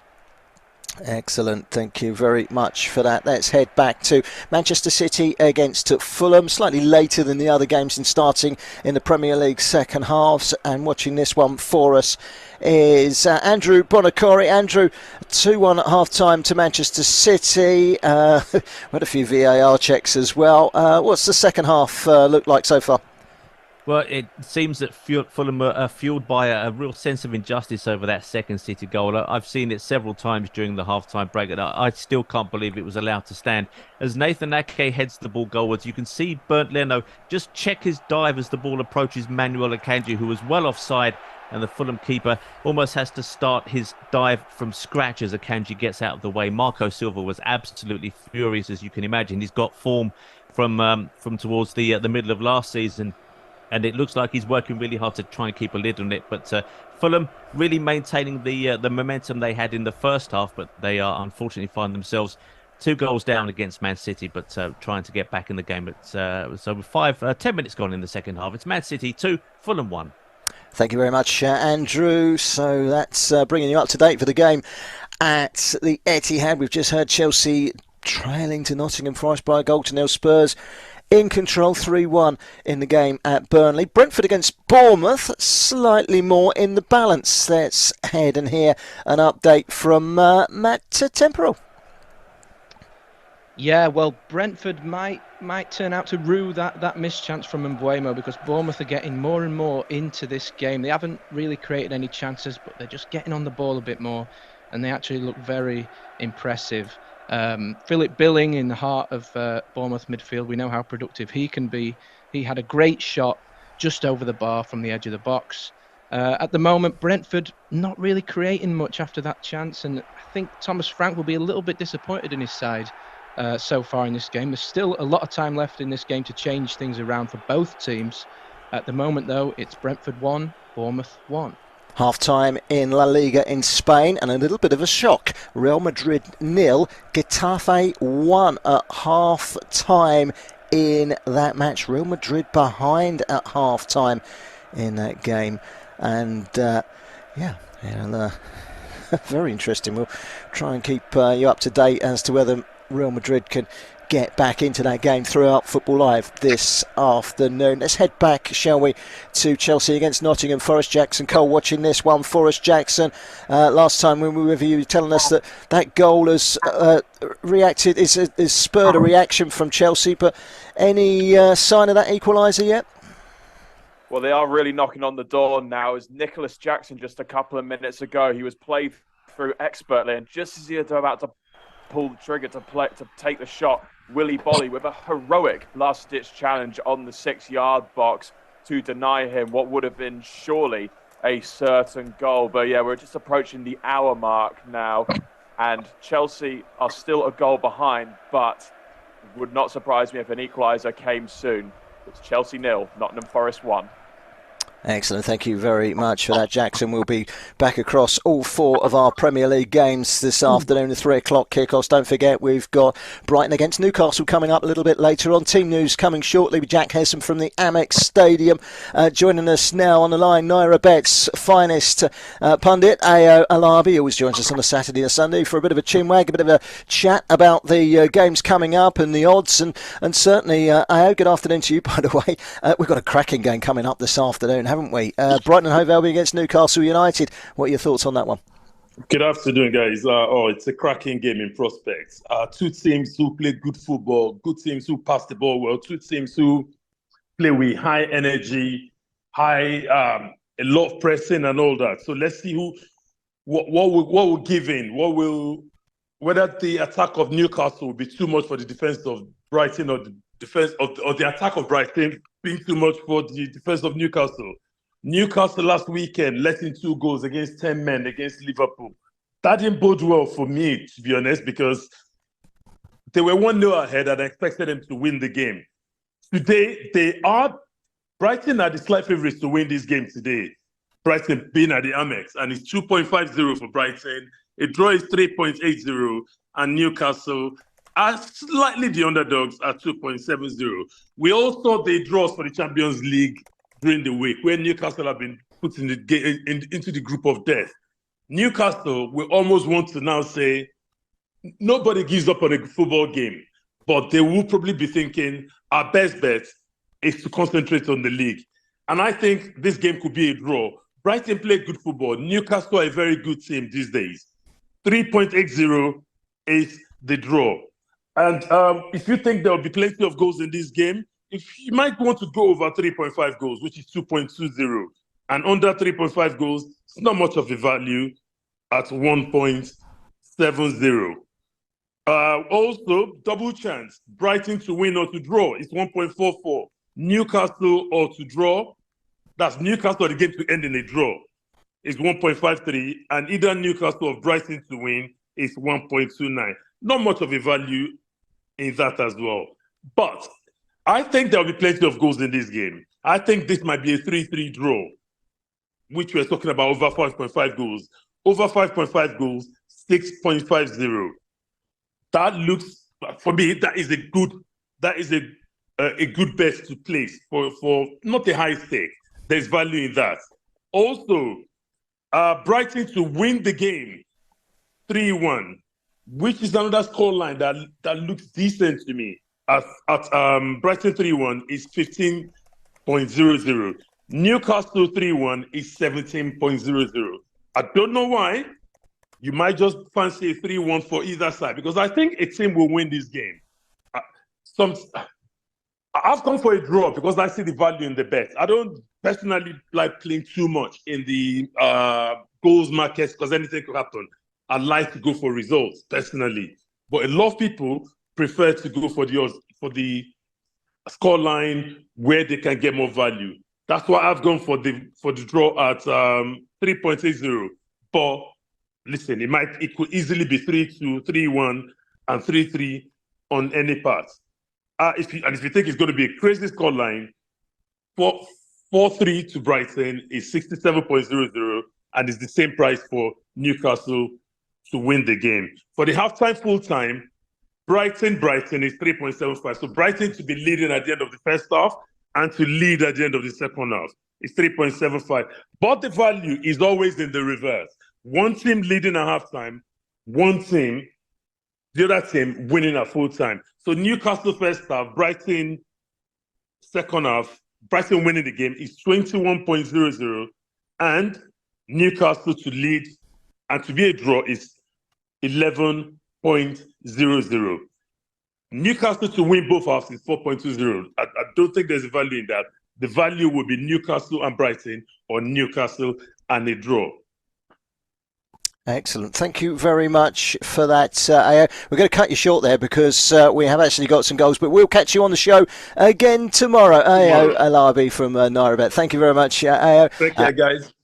And I promised you some goals. Here it is. Hopefully. The goals, powered by Nairabet. Erling Haaland has scored for Manchester City. They lead Fulham by 3-1. The goals, powered by Nairabet. And not to be outdone, Heung-min Son has scored his second goal of the afternoon. Burnley 1, Tottenham 4. Now we're going to go across and hear about all of those goals in just a couple of moments' time. Also, we'll hear from Jackson Cole, who's at Stamford Bridge. Cole Palmer is on as a substitute for Chelsea, and we'll hear all about all those happenings, those two goals and that big substitution. Cole Palmer on for Chelsea straight after this break. You are listening to Football Live. Live and exclusive on Brila FM. The Premier League, the Bundesliga, Serie A, La Liga. 4 hours of football every Saturday and Sunday on Brila FM with Football Live. You are listening to Football Live on Brila FM 88.9 and 101.1 FM. Sports Radio, 88.9 Brila FM. If you're betting on sports this week, why not make your money go further? Sign up to NairoBet for 11 days of risk-free betting. If your bet loses, you will get your stake back as a free bet up to 2,000 Naira. All you need to do is register a new account with NairoBet today and qualify to get up to 22,000 Naira in free bets. Visit www.nairabet.com/bonus for more information. General and free bet terms apply. Must be over 18. Must be KYC approved. Must place a qualifying bet. Bet must include football, tennis or basketball markets. Please gamble responsibly. Here is what's coming up on Football Live.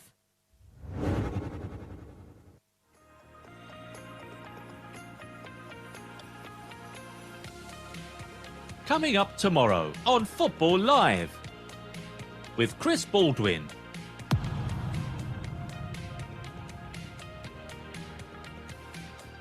Arsenal up against Manchester United.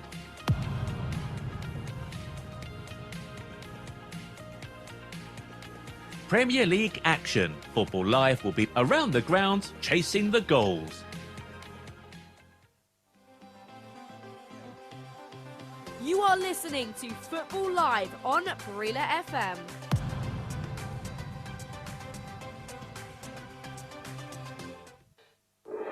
Brila. News and engagements never stop on our website www.brilla.net and our social media handles. 889 Brilla FM. On Facebook. Yes, 889 Brilla FM on Facebook. At 889 Brilla FM. On Instagram. Got it? At 889 Brilla FM on Instagram. And on Twitter. It's at Brilla FM 889 and Brilla Sports TV on Google+. Brilla. News and engagements never stop. So do remember to like all our pages. Do like us. You are listening to Football Live, powered by NairoBet, with Barry Swain. Yes, welcome back, and it's been an explosive couple of minutes, of course, in the Premier League, and well, there has been yet another goal in the game at Turf Moor. The goals, powered by NairoBet. And we won't keep Duka Dogma waiting for any longer, because he's got two goals to tell us about. Tottenham well and truly in control now. Burnley 1, Tottenham 5. A hat-trick for Heung-min Son, telling us all about the fourth and fifth Tottenham goals. Here's Duka. I tell you what, Tottenham are really, really in the mood today. The first goal from Son, again, it's Burnley playing into their own mistakes here. And then Solomon picks it up, gets into the box and pulls it back for Son just to slot home. And the second goal was unbelievable. Pedro Porro picking out the pass of the century and Son latching onto it and slotting it under James Trafford. And it is Tottenham who are fully in control here. Burnley only have themselves to blame by playing into the mistakes and allowing Tottenham to score multiple goals this afternoon. It really could end up being a cricket score in this game. As it stands, Burnley 1, Tottenham 5. Oh, interesting. From one goal in Lancashire to just down the M6 to Manchester City look like they're heading to 3 points. Andrew Bonacore can tell us all about that man, Erling Haaland, and he's on the score sheet this afternoon finally. Yes, Barry, it's Man City 3, Fulham 1. It's the same three men who were involved in the first City goal, combining again for the third. This time it's Rodri picking out Alvarez. He flicked it through to Haaland, who took advantage of his first clear chance of the game to make it 3-1. But Fulham had a chance to immediately cut that deficit. Luke Harris with a horrible scuff just 8 yards out, almost from the kickoff. The scoreline, I have to say, very harsh on Fulham, but that, my friends, is the Premier League. The home team are really slowing down the pace of the game, but it's Man City 3, Fulham 1. All right, excellent. Thank you very much for that, Andrew. Let's head off to Stamford Bridge. Cole Palmer on for his debut for Chelsea. Is he going to make a difference? Well, let's head off and find out, shall we? In West London, watching this one for us, it's Jackson Cole. Well, he's been on the pitch for about 3 minutes, and I've finally seen him touch the ball, so he's not made much of an impact so far. And to be honest, I think Chelsea are running out of ideas a bit. Nottingham Forest are pretty comfortable. There was a very embarrassing dive by Moises Caicedo just a minute ago. Joe Worrell absolutely nowhere near him, and he just flopped onto the floor with the ball already going out of play. Also, Taiwo Awoniyi, there will not be 8 goals in a row in the Premier League for him, as he's just been substituted. And so, yeah, it's his scoring run comes to an end. Chris Wood comes on in his place, but, well, just under 20 minutes left of the 90 to go. And I'd say Nottingham Forest are pretty comfortable at the moment defensively. It's Chelsea 0, Nottingham Forest 1. Excellent. Thank you very much for that, Jackson Cole. And unless Cole Palmer is on for his Chelsea debut, but they are still trailing against Nottingham Forest this afternoon. Let's head to West London for an update on Bournemouth against Brentford. Watching this one, Matt Tempero, who can tell us all about a Nigerian that's just come on as a substitute. Yes, Thomas Frank felt obviously like he needed to change things to get a grip of this game against Bournemouth. Bournemouth frustrating Brentford.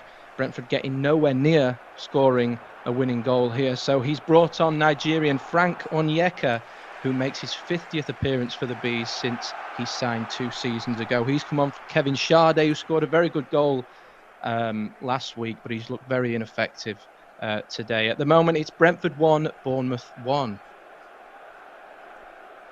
Excellent, thank you very much for that. So that brings you up to date with all our games, and I can tell you that from the penalty spot, Erling Haaland has just made it 4-1 to City.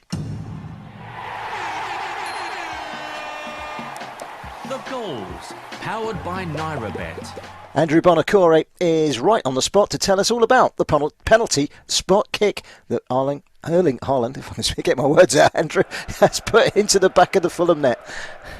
Well, I said that 3-1 was harsh on Fulham, but 4-1 even more so. It was a fairly clear penalty, in all honesty. Issa Diop brought down Julian Alvarez in the Fulham box, and Erling Haaland just dispatching that penalty beautifully into the top corner, just inside the left-hand post for a comfortable penalty. But you can see that the Fulham players really don't understand what's happened to them. There's absolutely no way this is a 4-1 scoreline. The City fans are kind of taking this in their stride, not really celebrating that well, because this kind of scoreline has become almost regulation for them. It's what they expect at the Etihad.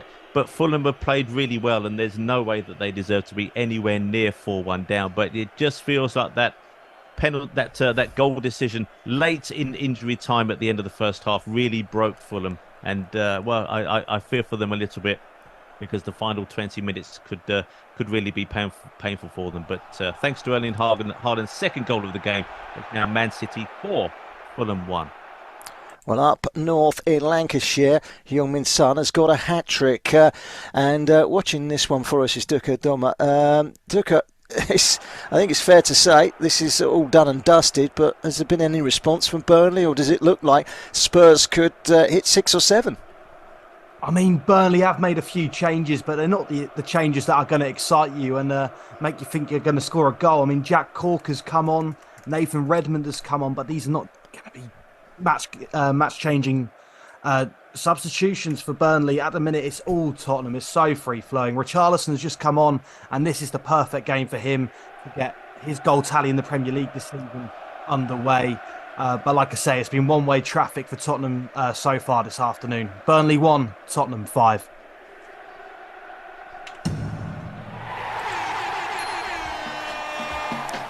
The goals, powered by NairaBet. Well, we've been keeping close tabs on the game between Brentford and Bournemouth, and I can tell you there has been a goal in that game, and it's gone to Bournemouth. David Brooks, he's had all those problems as he had got diagnosed with cancer just 2 years ago. Great player. Played a bit part last season. He's really come back to the fore this year.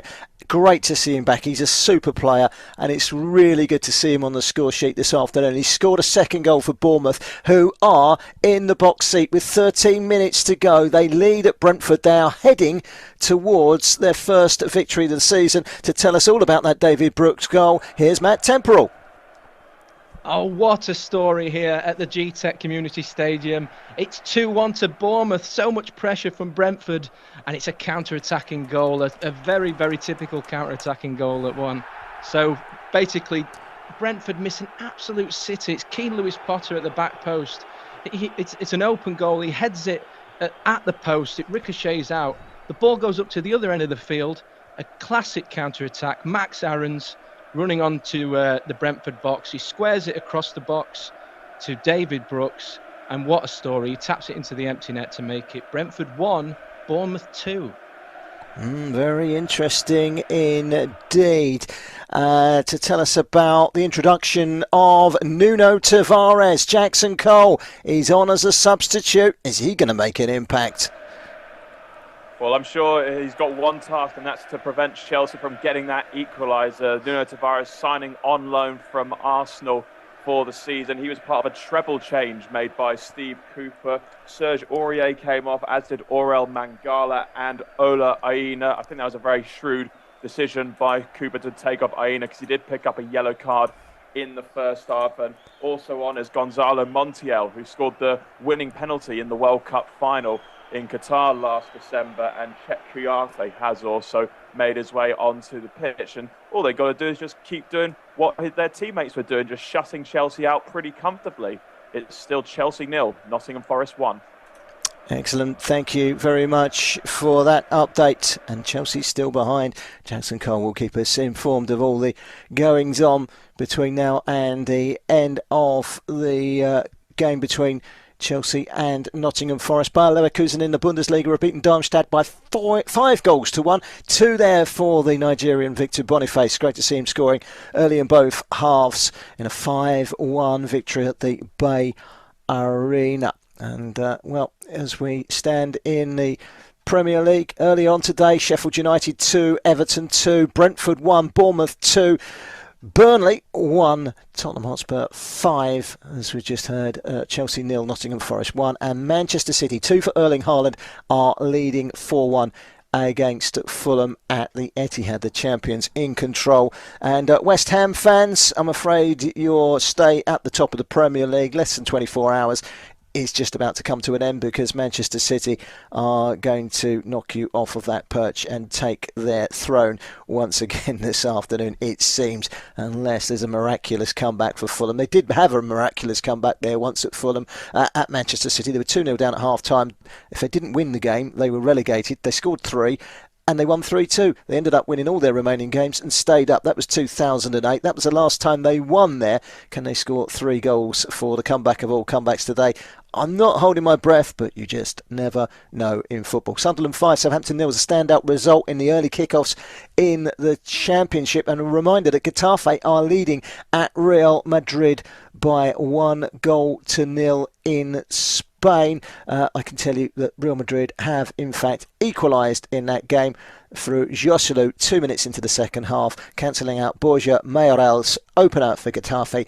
An hour gone in that game now, and it's 1-1. Let's head back to Andrew Bonacore, who can tell us about a substitution. He's been very impressed with Doku this afternoon, but he can go and put his feet up now, can't he, Andrew?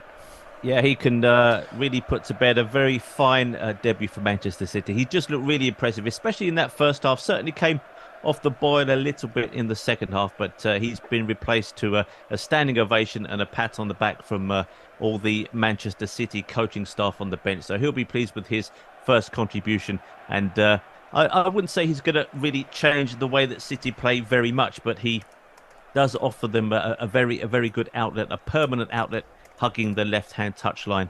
And going forward, as I said, he likes to make himself a little bit of space and then whip the ball over. He managed to find Phil Foden in quite a dangerous place in the penalty spot a couple of times, but Foden couldn't take advantage of that. So that's something that they may look to use a bit more in future. But he's been replaced by Bernardo Silva, and he'll be very happy with his Man City debut, as will Pep Guardiola. But in terms of the scoreline, it remains Manchester City 4, Fulham 1. Excellent. Thank you very much for that, Andrew. The clock ticking down. Fulham 4-1 down. It's even worse for Burnley this afternoon. Duka Dogma is watching this one, purring away with a fine away performance this afternoon. Our Tottenham Hotspur. Problems starting to stack up for newly promoted Burnley. Newly promoted Sheffield United, newly promoted Luton. Between the three of them, they've only got 1 point, and that was Sheffield United picking up that point earlier on today in a 2-2 draw at home to Everton. Will the three that come up go down? Will the three that come down come up? Well, Southampton lost 5-0 at Sunderland today. You would think maybe not the case. So they've lost a few players, but still you would think those three, Leeds and Southampton, along with Leicester City, will be the strongest three in that division, the Championship. Right, let's head back now to let's go back to Chelsea, shall we? Jackson Cole is watching. A little bit of a surprise maybe on the cards. Chelsea behind against Nottingham Forest this afternoon. Time is running out, Jackson, for Chelsea. Time is running out, and it's just looking a bit desperate for Mauricio Pochettino's side. Pochettino, he's made another 2 substitutions. Moises Caicedo and Malo Gusto have come off. Ian Matson and Mihailo Mudryk. Oh, what a disaster of a signing he's been so far coming on. But again, Chelsea not really creating any chances. So I think Forest now, they can really start dreaming of a first win at Stamford Bridge since 1995. They've not beaten Chelsea since January 1997. Of course, for many of those years, they were not playing in the same division as the Blues. But yeah, Nottingham Forest, very good value for their lead so far. It's Chelsea 0, Nottingham Forest 1.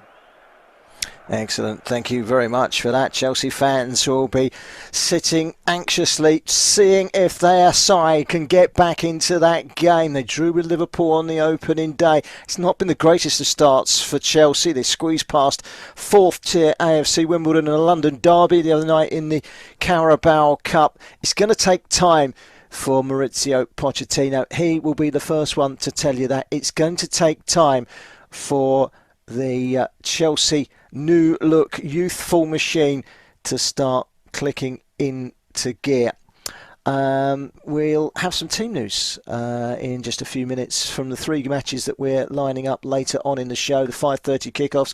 Jack Hesson is going to be at the Amex. Brighton against Newcastle United. Gav Mack is watching our featured game in the Bundesliga. Really looking forward to this one at Borussia Park. Borussia Mönchengladbach is usually goals where they're concerned. Bayern Munich, there's always goals where they're concerned. That's not going to be a 0-0 draw, I don't think. And then Matt Key will be watching Bologna against Cagliari at the Stadio Renato Dell'Ara later on as well. We'll be sorting out some team news for those 3 games very shortly. We're about 10 minutes away from hooking up for the second time this afternoon on Football Live with our colleagues in the Brila FM studio. FJ is sitting there waiting to take over for the extended break on the final whistles on the 4 games that are taking place in the Premier League. So it's your chance to have your say. You can call in and speak to FJ. You can use all the social media outlets, and you are there. It's your platform. It's your chance to speak out and have your say in the games that are taking place today. Maybe even looking forward to Arsenal's game against Manchester United tomorrow, which of course we'll have covered right here. Chris Baldwin will be here on Football Live tomorrow afternoon, and we will be at the Emirates for Arsenal against Manchester United this afternoon. Brentford losing at home to Bournemouth. What a story that could be. Bournemouth ahead in that game. We've been hearing from Matt Temporal, and the last 5 meetings between these two have gone to the home side. Bournemouth have lost their last 4 visits to Brentford. Maybe that's about to change this afternoon. Burnley against Tottenham Hotspur. Well, they've had a few major signings come in. We've seen a goal this afternoon from James Maddison, already the vice-captain at Tottenham. A hat-trick from Heung-min Son. They are 5-1 up, and newly promoted Burnley have won 2 of their last 7 Premier League meetings against Tottenham, but they are getting beaten heavily this afternoon. And, what are your thoughts on Chelsea? Jackson Cole has been giving us updates, and Chelsea Chelsea, well, they're huffing and puffing, but they're not managing to break down. Chelsea not managing to break down the resistance of Nottingham Forest, who are closing in for a famous victory at Stamford Bridge. What a result that would be for the Nottingham Forest fans if they can just hold on. But for Chelsea fans, what are your thoughts? Is this a game in waiting? Have you got to be patient for it all to come to fruition? Is it the right way to go around things, bringing in young players, spending lots of money, long contracts? Well, actually, do you know what? We're going to go back to Jackson Cole, because Chelsea's chances have been few and far between. And when they have come along, like they just did, Chelsea have missed a big chance. And to tell us all about it, here is Jackson Cole. It's a miss of the season contender. There's no two ways about it. It fell to Nicholas Jackson. He missed an open goal from 6 yards out. I cannot believe it. It was a lovely ball inside to Raheem Sterling. He did well to get past Joe Worrell. And then just as he got to the byline, he then passed it across goal, past Matt Turner. He was absolutely nowhere. And Nicholas Jackson on the stretch managed to get his foot under the ball and over the bar. I cannot believe it is not 1-1. That is, if there was ever a sign it's Nottingham Forest Day, it's that, because that really should have been Nicholas Jackson's second goal of the season. It is still Chelsea 0, Nottingham Forest 1. Thank you very much. Let's head back to the Etihad. Andrew Bonacore is watching Manchester City against Fulham. The last 6 matches between these two at the Etihad, the aggregate score is Manchester City 17, Fulham 1, so no surprise that Manchester City are winning this one 4-1, but it's not as clear-cut as the scoreline might suggest, Andrew.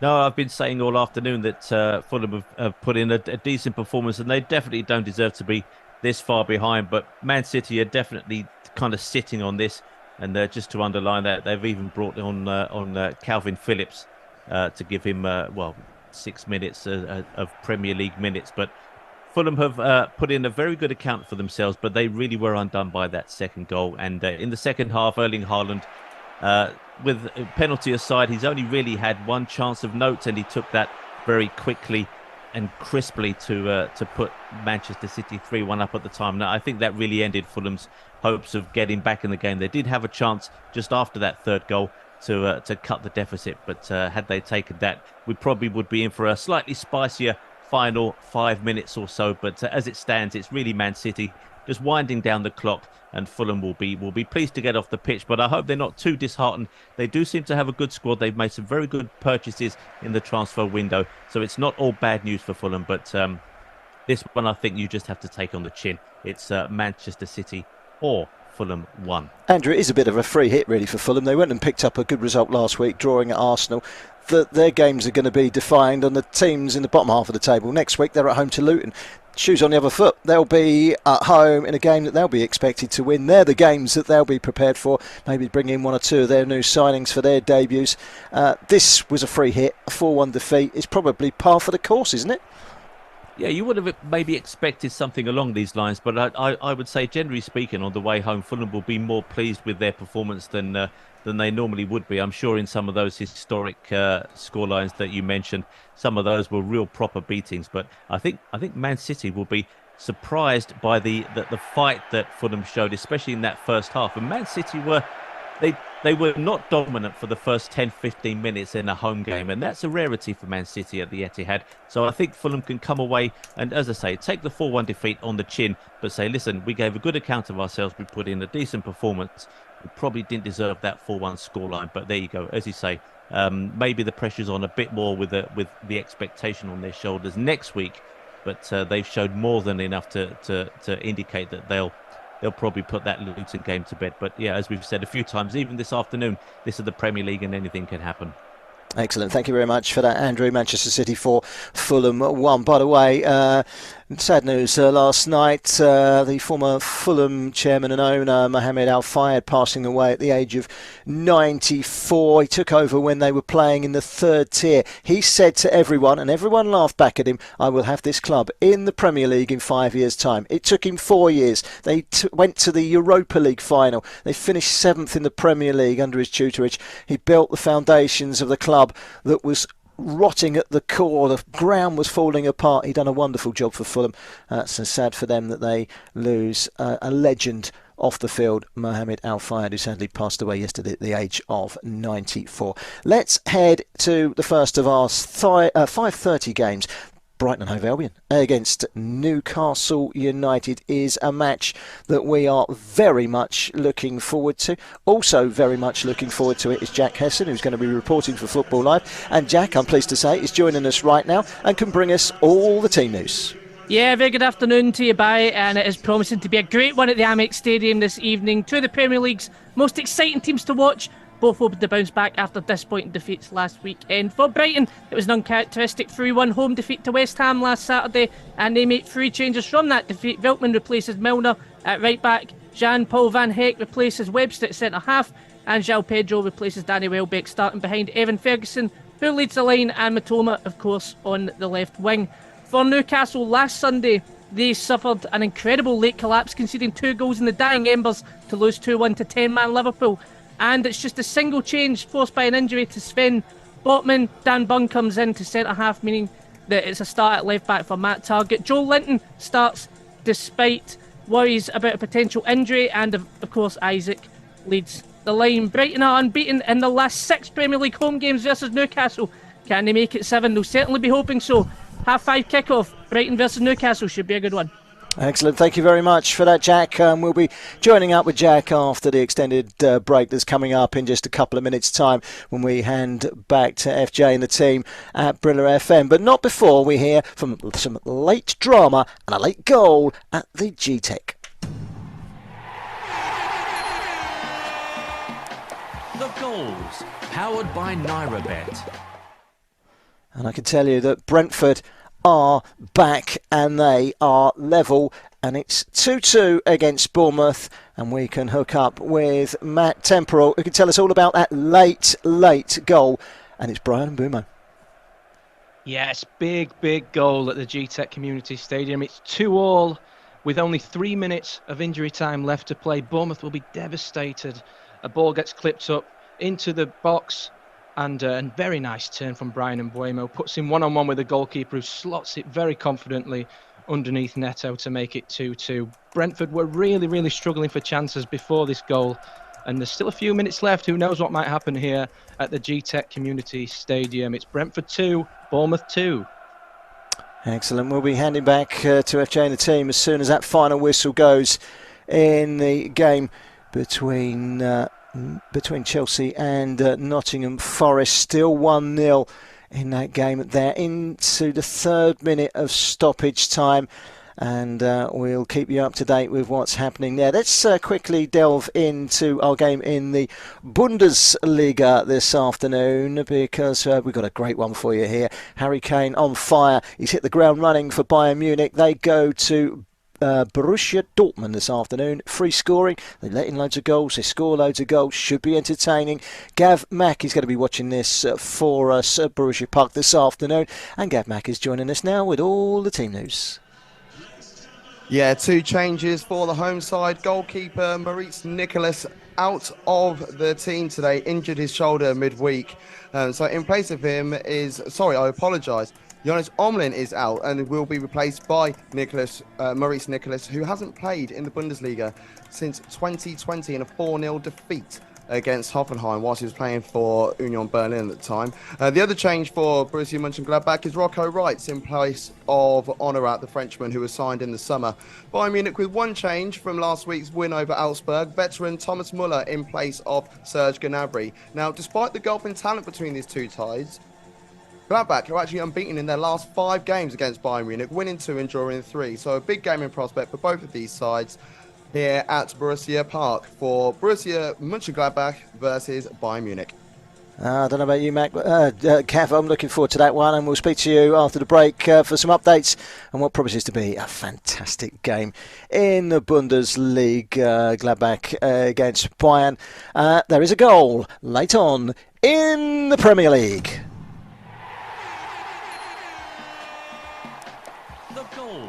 Powered by NairaBet. It's purely cosmetic, I'm afraid, Burnley fans, but you have scored. It is now Burnley 2, Tottenham 5. And I know that Durka Dobma has been feasting on goals. That's his 7th of the afternoon. And he can tell us all about it. It's another goal for Burnley. First goal of the second half for Burnley. It's 5-2 now, Durka. Yeah, it's taken Burnley about 95 minutes just to wake up in this game. It's actually a really, really good goal from Burnley. A brilliant bit of interchange play between Josh Brownhill and Cullen. And Josh Brownhill finishes brilliantly into the far bottom corner. But it is all too little too late for Burnley. And as it stands, it's Burnley 2, Tottenham 5, closing into full time now. 7 minutes into stoppage time in that game, 5-2. Chelsea, 6 minutes of stoppage time played so far. It's Chelsea 0, Nottingham Forest 1. Manchester City, Fulham is 4 minutes into stoppage time, 4-1 there. It's full-time Brentford and Bournemouth, that's 2-2. Just like the early kick-off today, Sheffield United 2. There's 3 minutes more injury time to go at the game between Chelsea and Nottingham Forest, and that's probably a good indication to go back actually and speak to Jackson Cole. Jackson, it's running out quickly here for Chelsea. Are they making a fist of it, or are Forest in complete control of these 3 points? Yeah, they certainly are doing everything they can, Chelsea, but credit to Forest, they defended really, really well throughout the 90 minutes. The only time they were properly open up was for that Nicholas Jackson miss on about 82 minutes played. I don't know how he did it. Like, he just got under the ball 6 yards out. It was practically an open goal. He will not sleep tonight, Nicholas Jackson, but Forest are moments away from what would be a famous victory. It's Chelsea 0, Nottingham Forest 1. Wow. So Chelsea losing at home to Nottingham Forest. What are your thoughts? We'll be heading back to FJ and the team in Nigeria. You can call in, you can use social media. What are your thoughts, Chelsea fans? Is this a disaster? Is this par for the course? You're expecting it to happen this season. Is it going to be another disastrous season like last season? People talking about this Chelsea side gelling very quickly and making a push for the Champions League. That is not looking like the case. Duka Dugma, thank you very much for your updates today. I can tell you that was Burnley 2, Tottenham 5. That is a result as well. Manchester City still 4-1 up on Fulham. Deep into stoppage time in that game as well. We're just waiting for the final few moments to pass by. As soon as that final whistle goes, Chelsea against Nottingham Forest, they're into the final minute of stoppage time in that game. Chelsea 0, Nottingham Forest 1, and it looks like Chelsea are going to crash to defeat at home to Nottingham Forest this afternoon. Looks like Nottingham Forest have managed to grow in stature from that experienced last year. Can I just, actually, just before we go back, I'm just going to give you some breaking news. Ghana have confirmed Thomas Partey has picked up an injury and will be out for some time. Obviously, the Arsenal player. He's going to be missing from Arsenal's game against Manchester United tomorrow. He's not in the Ghana squad for the upcoming qualifiers in the AFCON, and that's Thomas Partey. It looks like a considerable time on the sidelines for injury. And there has quickly, before we go back to Nigeria, just quickly tell you about another goal. The goals, powered by NairaBet. And it's now Manchester City 5, Fulham 1. And, well, it's another comfortable home win for City this afternoon. Against Fulham, 5-1 in that game. Manchester City scoring deep into stoppage time. Just waiting for the final whistle to blow. And I can tell you the final whistle has blown at Stamford Bridge. Chelsea 0, Nottingham Forest 1. Make sure you voice your opinions, because we are now going to pass back to FJ and the team at Brila FM. Over to you, FJ.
You are listening to Football Live. Powered by NairaBet. Live and exclusive on Brila FM. Sports Radio 88.9 Brila FM. You are listening to Football Live. Live and exclusive on Brila FM. Take Brila anywhere, everywhere. Yes, you can take Brila with you anywhere, everywhere. The Brila app is available for free download on Google Play. It is also there on the Apple iTunes Store. Yes, on Google Play and the Apple iTunes Store. Look out for the Brila football and microphone logo with the letters BRILA in green colour. That is our authentic app. It gives you Brila FM, Brila.net, brillasports.tv and all the extra betting tips, live score, plus our Twitter, Facebook, Instagram, Google Plus and YouTube posts. Sports fun. You can post your videos and eyewitness reports. Brila, BRILA. Available for download on Google Play and the Apple iTunes Store.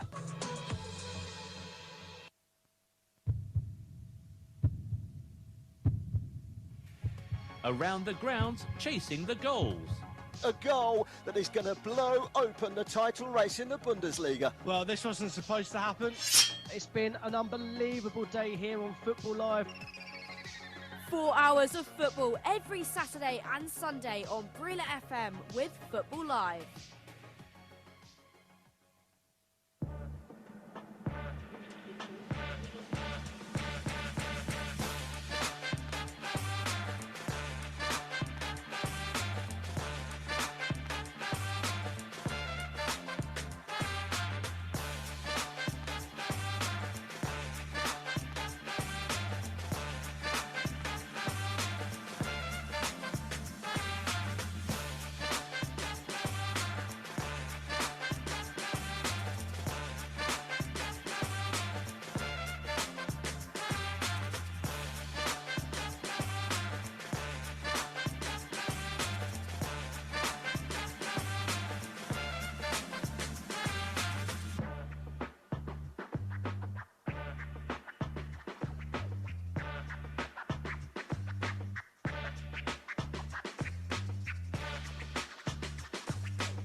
Sports Radio 88.9 Brila FM.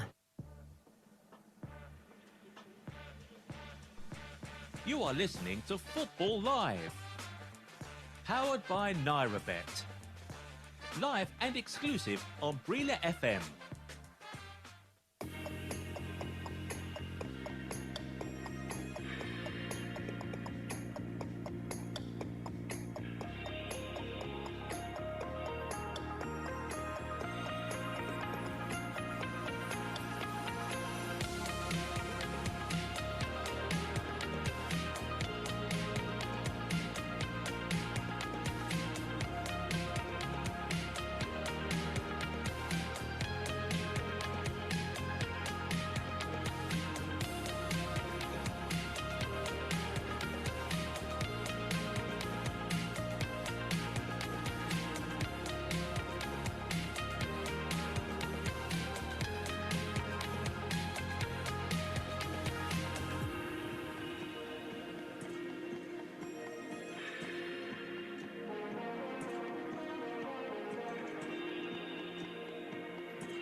You are listening to Football Live.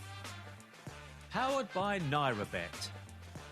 Live and exclusive on Brila FM. Sports Radio 88.9 Brila FM. You are listening to Football Live.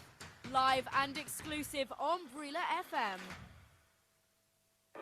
Take Brila anywhere, everywhere. Yes, you can take Brila with you anywhere, everywhere. The Brila app is available for free download on Google Play. It is also there on the Apple iTunes Store. Yes, on Google Play and the Apple iTunes Store. Look out for the Brila football and microphone logo with the letters BRILA in green colour. That is our authentic app. It gives you Brila FM, Brila.net, BrilaSports.tv and all the extra betting tips, live score, plus our Twitter, Facebook, Instagram, Google Plus and YouTube posts. Sports fun. You can post your videos and eyewitness reports. Brila, B-R-I-L-A.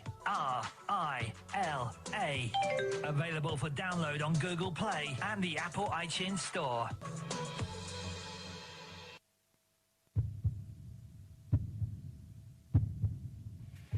Around the grounds, chasing the goals. A goal that is going to blow open the title race in the Bundesliga. Well, this wasn't supposed to happen. It's been an unbelievable day here on Football Live. 4 hours of football every Saturday and Sunday on Brila FM with Football Live.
Sports Radio 88.9 Brila FM. You are listening to Football Live. Powered by NairaBet. Live and exclusive on Brila FM.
You are listening to Football Live.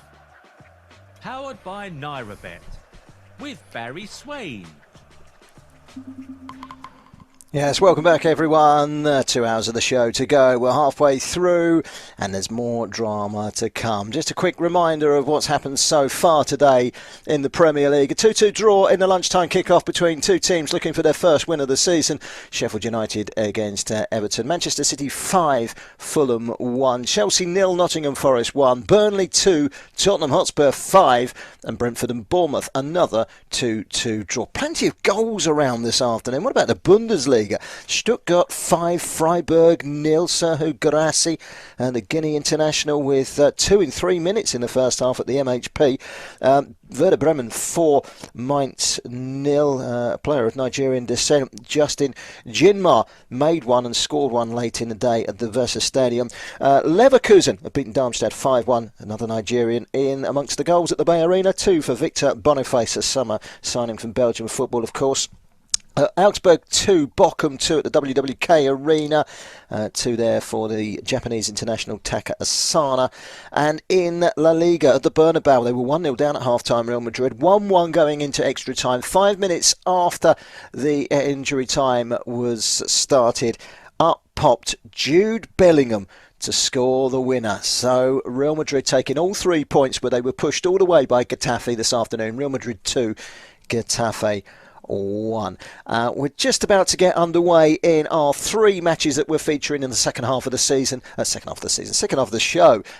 We're wishing our lives away the second half of the season, aren't we? Jack Hesson is at the Amex for Brighton and Hove Albion against Newcastle United. Really, really looking forward to that one. Gav Mack is our man in the Bundesliga for Borussia Mönchengladbach at Borussia Park against Bayern Munich. Harry Kane and all have had a fabulous start to the season, haven't they? Borussia Mönchengladbach. They won 7-0 in the Cup. They drew 4-4 on the opening day at Augsburg. They lost 3-0 at home to Leverkusen last week. Who knows what you're going to get with them? One thing is guaranteed, I'm sure, in that game. I'm probably cursing it now for Gav Mack. It's going to be a 0-0 draw. That game has just got to have goals, hasn't it? And Matt Key, Bologna against Cagliari is our match in Serie A at the Stadio Renato Dallara. We'll catch up with Gav, we'll catch up with Matt, we'll catch up with Jack just a few minutes from now. Let's quickly focus our attentions on what happened earlier on today. Sean Dyche, the Everton manager, spoke after a 2-2 draw between the Toffees and the Blades at Bramall Lane. It's a useful point in the sense we played well again, scored 2 goals, which obviously have been question marks about making chances, not taking them. The only frustration, we let 2 soft goals go in, more of a team thing, not individuals. The team shaped defensively. But another good performance, and a performance on the road as well. So, frustrated but pleased overall with the actual performance levels. Sean Dyche will be pleased with that point away at Sheffield United this afternoon. They actually scored 3 goals in that game, Everton. One of them was an own goal from Jordan Pickford, the ball hitting the post and hitting Jordan Pickford and ending up in the back of the net. Sometimes you get that luck down at the bottom, don't you? Almere City in the Eredivisie in the Netherlands have scored in the 96th minute to level against Pek Zwolle. Looks like a late equaliser there. Joey Jacobs with the goal in that game. Let's head into the 2 matches that we haven't heard from our reporters yet. They're just about to kick off. Gav Mack is watching Borussia Mönchengladbach this afternoon. They're going to be in action, and they're going to be in action in the Bundesliga against Borussia Mönchengladbach against Bayern Munich. Good afternoon, Gav. I'm really looking forward to this one. I've said it promises goals, so that's bound to curse it in. We're going to end up with a 0-0 draw. But what's the team news? I literally just said the same thing to one of my colleagues, and I said, it's going to be 0-0. No incidents, no shots. That's what I'm expecting now after that little jinx. Thanks for that, Barry. But no, they're unbeaten in their last 5 against Bayern Munich. So despite their indifferent start to the season, Gladbach, there is a decent chance that they might be able to rock the apple cart a little bit here.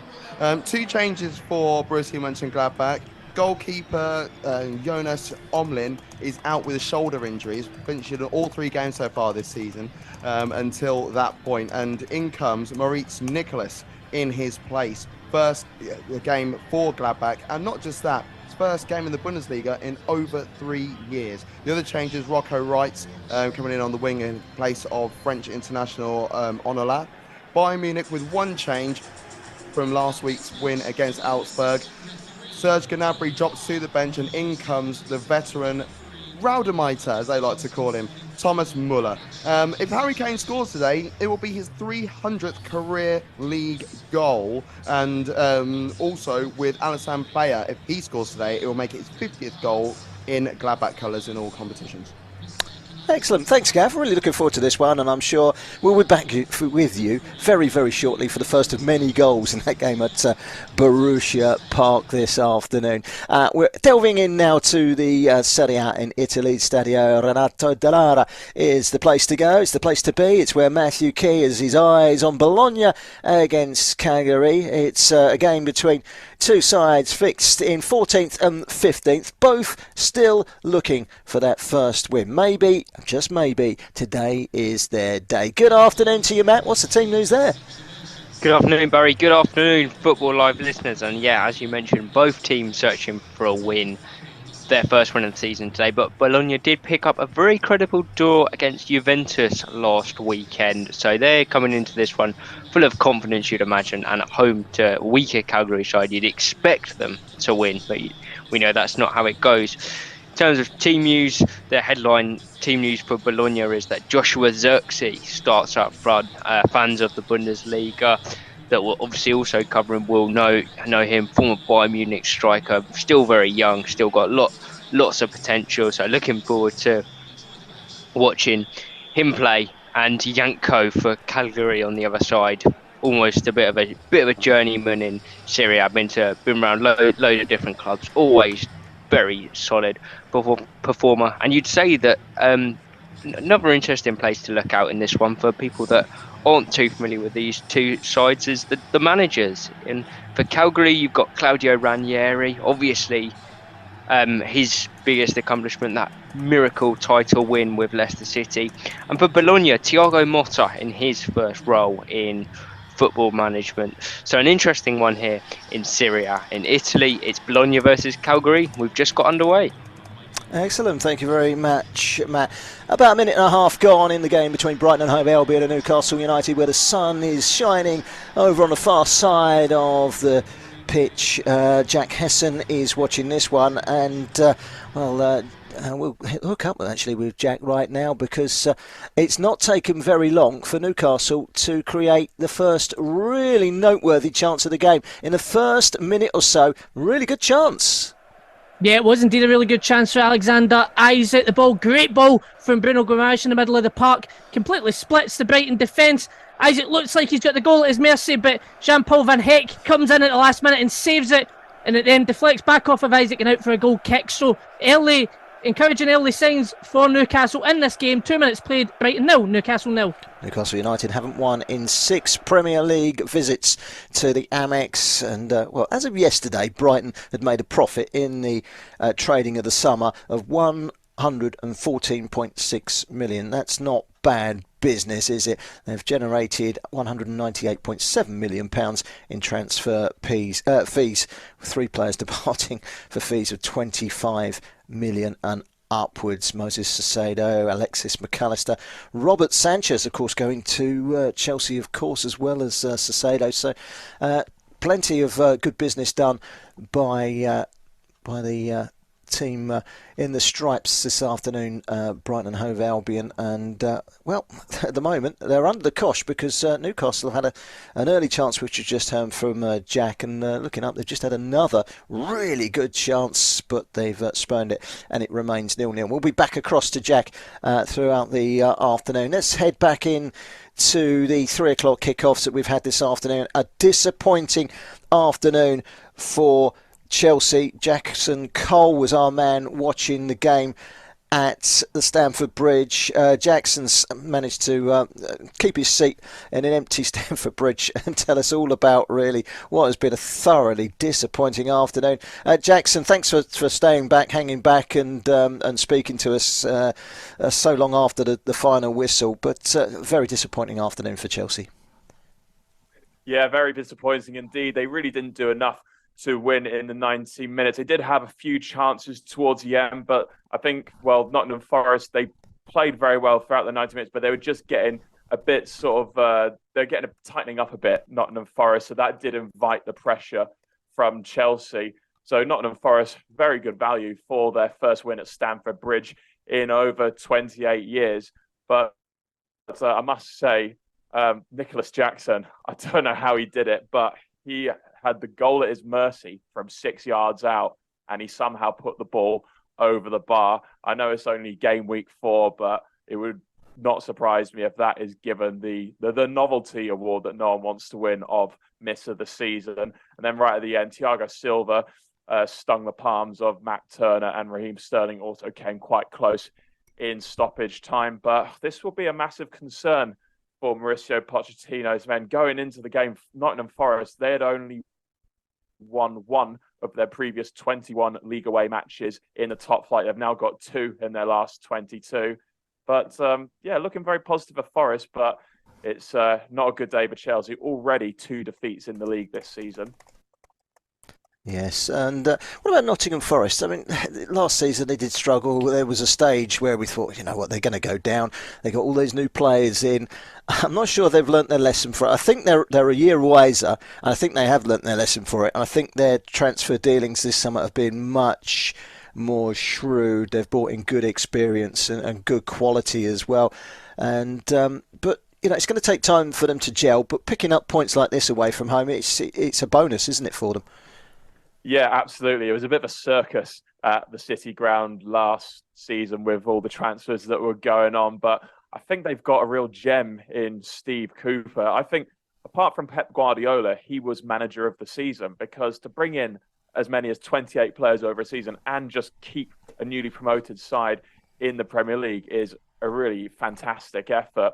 And also just thinking about their disappointment last weekend, they lost 3-2 at Manchester United. They were 2-0 up. Now, I know Manchester United are a much bigger and, well, they're a better team than Nottingham Forest. But in my book, if you go 2-0 up against a side, I don't care who you're playing against, you should not be losing that match. So they showed some real character there to hold on for the win, because they did face a very late onslaught. But for most part, it was a very comfortable holding of the lead for Forest. Just quickly, Cole Palmer came on as a sub. Did you see much of him, or was he very quiet? He was pretty quiet. It was a difficult game for him to come on to, really. I mean, when you're making a debut in desperate need of a goal against a side that's more than content to basically park the bus for the remainder of the game, it's quite hard to really make an impact. So I wouldn't be worried about him. But yeah, he didn't really do much, to be honest. Excellent. Jackson, thank you very much for your updates this afternoon. Great to have you on the show as always, and we'll catch you again soon. Thank you very much, Jackson Cole. Let's head back, shall we, to our featured game in the Premier League.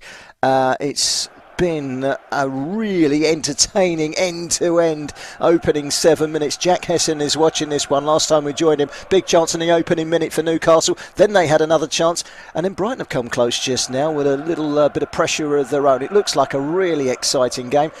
Jack, I hope you're enjoying it as much as I am.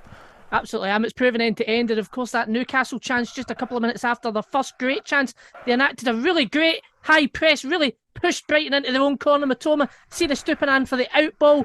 Stupinan tried to clear it. He cleared it right to Tonali, who was about 5 yards in front of him. It cannons off his head. He manages to control it, takes it to the byline, plays it across to Alexander Isak, and to put it bluntly, Alexander Isak just completely fluffs the shot. It should have been at least a shot on target, and it went wide for a goal kick. Then Brighton, of course, went straight up the park. Solly March on the left-hand side, cuts inside, takes a shot. It looked initially like it was goal-bound, but it did go wide. So really good start to the game. Newcastle enacting that press looked really frightening that first couple of minutes. Brighton, however, definitely back into this game as well. 8 minutes played, it's Brighton 0, Newcastle 0. Excellent. Thank you very much for that, Jack. We'll be back with Jack very shortly. It sounds like a really good game. We're going to turn our attentions to the Manchester City Fulham game in just a moment. Andrew Bonacore, who's our reporter of that game at the Etihad. We'll go to him in just a second. First of all, Matthew Key is watching Bologna against Cagliari this afternoon. That game's just kicked off. We've heard that there's plenty of excitement in the early stages at Brighton. Sounds like there's a really big chance for Bologna in the early stages, Matt Key, in this game. Yeah, we're at 8 minutes in. We've had the best chance of the game so far, and what an effort it was from Bologna. The home side has started this one really sharply, and it was Joshua Zirkzee that I mentioned before the game, who long ball went up to him. He's brought it down. Really nice hold-up play. And then he's just laid it off to Lewis Ferguson, actually a Scottish international, come through the Rangers Academy. Now, giving it a go in Italy, got to give him some credit for that. And he's taken it down on his right foot for about 25 yards out, and a fierce shot has cannoned off the bar. Keeper was absolutely helpless, but just the wrong side from Ferguson point of view. Really good start from Bologna this. We're 9 minutes in, and it's Bologna 0, Cagliari 0. Excellent, thank you very much for that. We'll be back in the Bundesliga very shortly as well. We'll catch up for the first time this afternoon in our featured game with Gladbach. It's Borussia Mönchengladbach against Bayern Munich. That's in a couple of minutes' time. Let's head to the game between Manchester City and Fulham. Andrew Bolakori was watching this one for us. 5-1 the score. You know, that's not exactly unpredictable.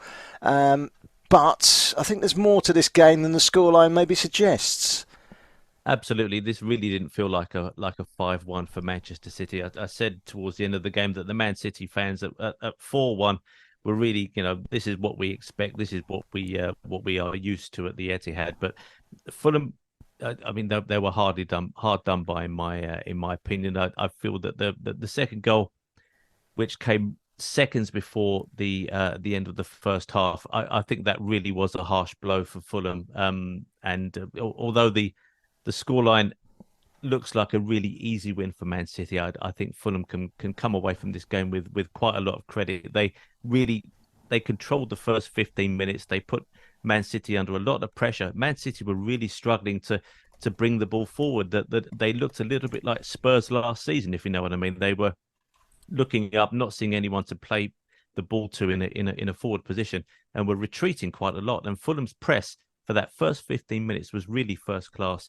But eventually, once that second goal came for Man City, Fulham really spent the whole of half-time stewing and fuming on that refereeing decision, or the VAR decision, I should say, because I've got to stress, Michael Oliver, he wasn't asked to take a look at the screen. It was a clear VAR decision, and the decision was given to Man City for the goal. But in the second half, we had two really simple goals for Erling Haaland, a clear penalty in favour of Man City, and things just really worked against Fulham in that second half. But I think that second goal, Barry, really broke them, and it'd be interesting to see if there's any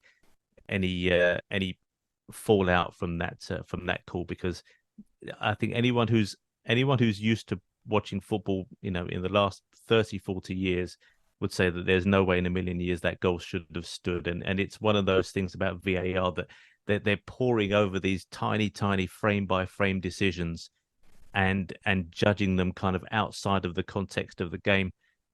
Just for a bit more clarity, it was a header from Nathan Ake from a Man City corner. Ake was about 15-16 yards out, headed it towards goal. It did go in, but it was so close to Manuel Akanji that Akanji just had to kind of sneak out the way, and it didn't touch Akanji, but he was a good yard and a half offside. And you could see that the Fulham keeper, Bert Leno, started to dive to his right for the header, saw that there was a player in the way, just put his foot down again. And as the ball cleared Akanji, Leno had to dive almost a second time. So if they're making the call as to whether or not the offside player interfered with play, he didn't touch the ball clearly, because it would have been given as offside. He wasn't obstructing the view of the keeper, but Leno had a decision to make, and I think that really negatively impacted Leno's ability to get over for the ball. But it was a 5-1 result. Fulham have to take the result, but I really think they'll come away from that game thinking, listen, we weren't thrashed. The scoreline suggests otherwise, but there were large periods of the game where we really took control of the match, and there were some really good signs. Fulham have made some excellent signings over the summer, and I really think that on the back of this performance, I think Fulham, if they could gel as a squad and sort out the situation with Palhinha after his failed attempted move to Bayern Munich that collapsed yesterday, or a couple of days ago, pardon me, I think Fulham could have a decent season. Excellent. Thank you very much for that, Andrew Budakori. Was our man watching Manchester City's 5-1 victory against Fulham this afternoon. Thank you very much, Andrew. Let's head back, shall we, to quickly, before we go to the Bundesliga, we'll head back to Brighton against Newcastle. Can't take your eyes off of this one, it seems. Jack Hessen. He's the one that's watching it. Plenty of chances in the opening 15 minutes, and one just falling to Ferguson a couple of minutes ago. Shot straight to the goalkeeper. It was on target.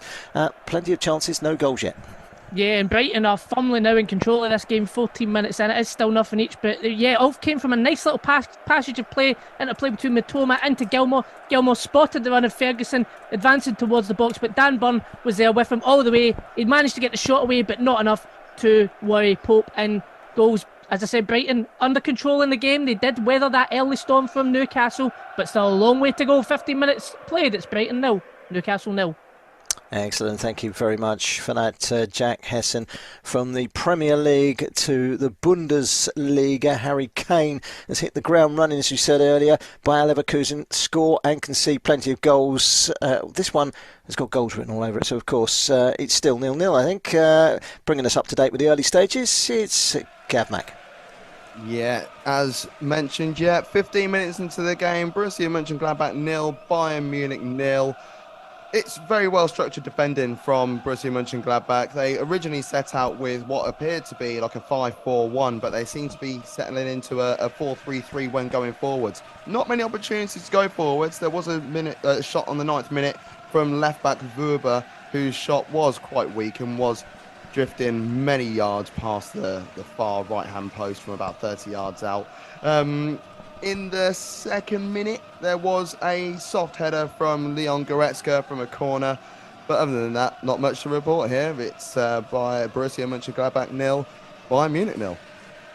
Thank you very much for that, Gav. We'll be back with Gav. I feel very guilty now that I've bigged this one up for loads of goals, and it's still 0-0. And maybe I have set Gav up for the curse of the presenter. I won't say the commentator, but the curse of the presenter. Jack Hessen can tell us about a chance for Newcastle United in the game at the Amex Stadium.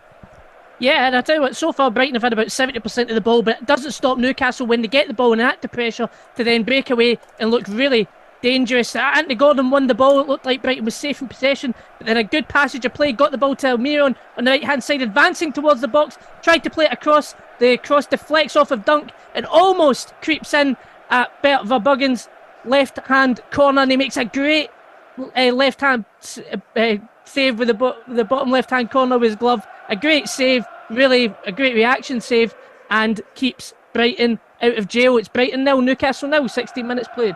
Thank you very much for that, Jack. Let's head to the Italian Serie A, where Mackie is watching Bologna against Cagliari. That's our featured game in Serie A, and still 0-0, Matt, although there was that early chance for Bologna. Yes, and I think it's going to be a busy game for Radunovic in the goal for Cagliari. He's just been called into action again. It was Xerxes this time with a header from a corner.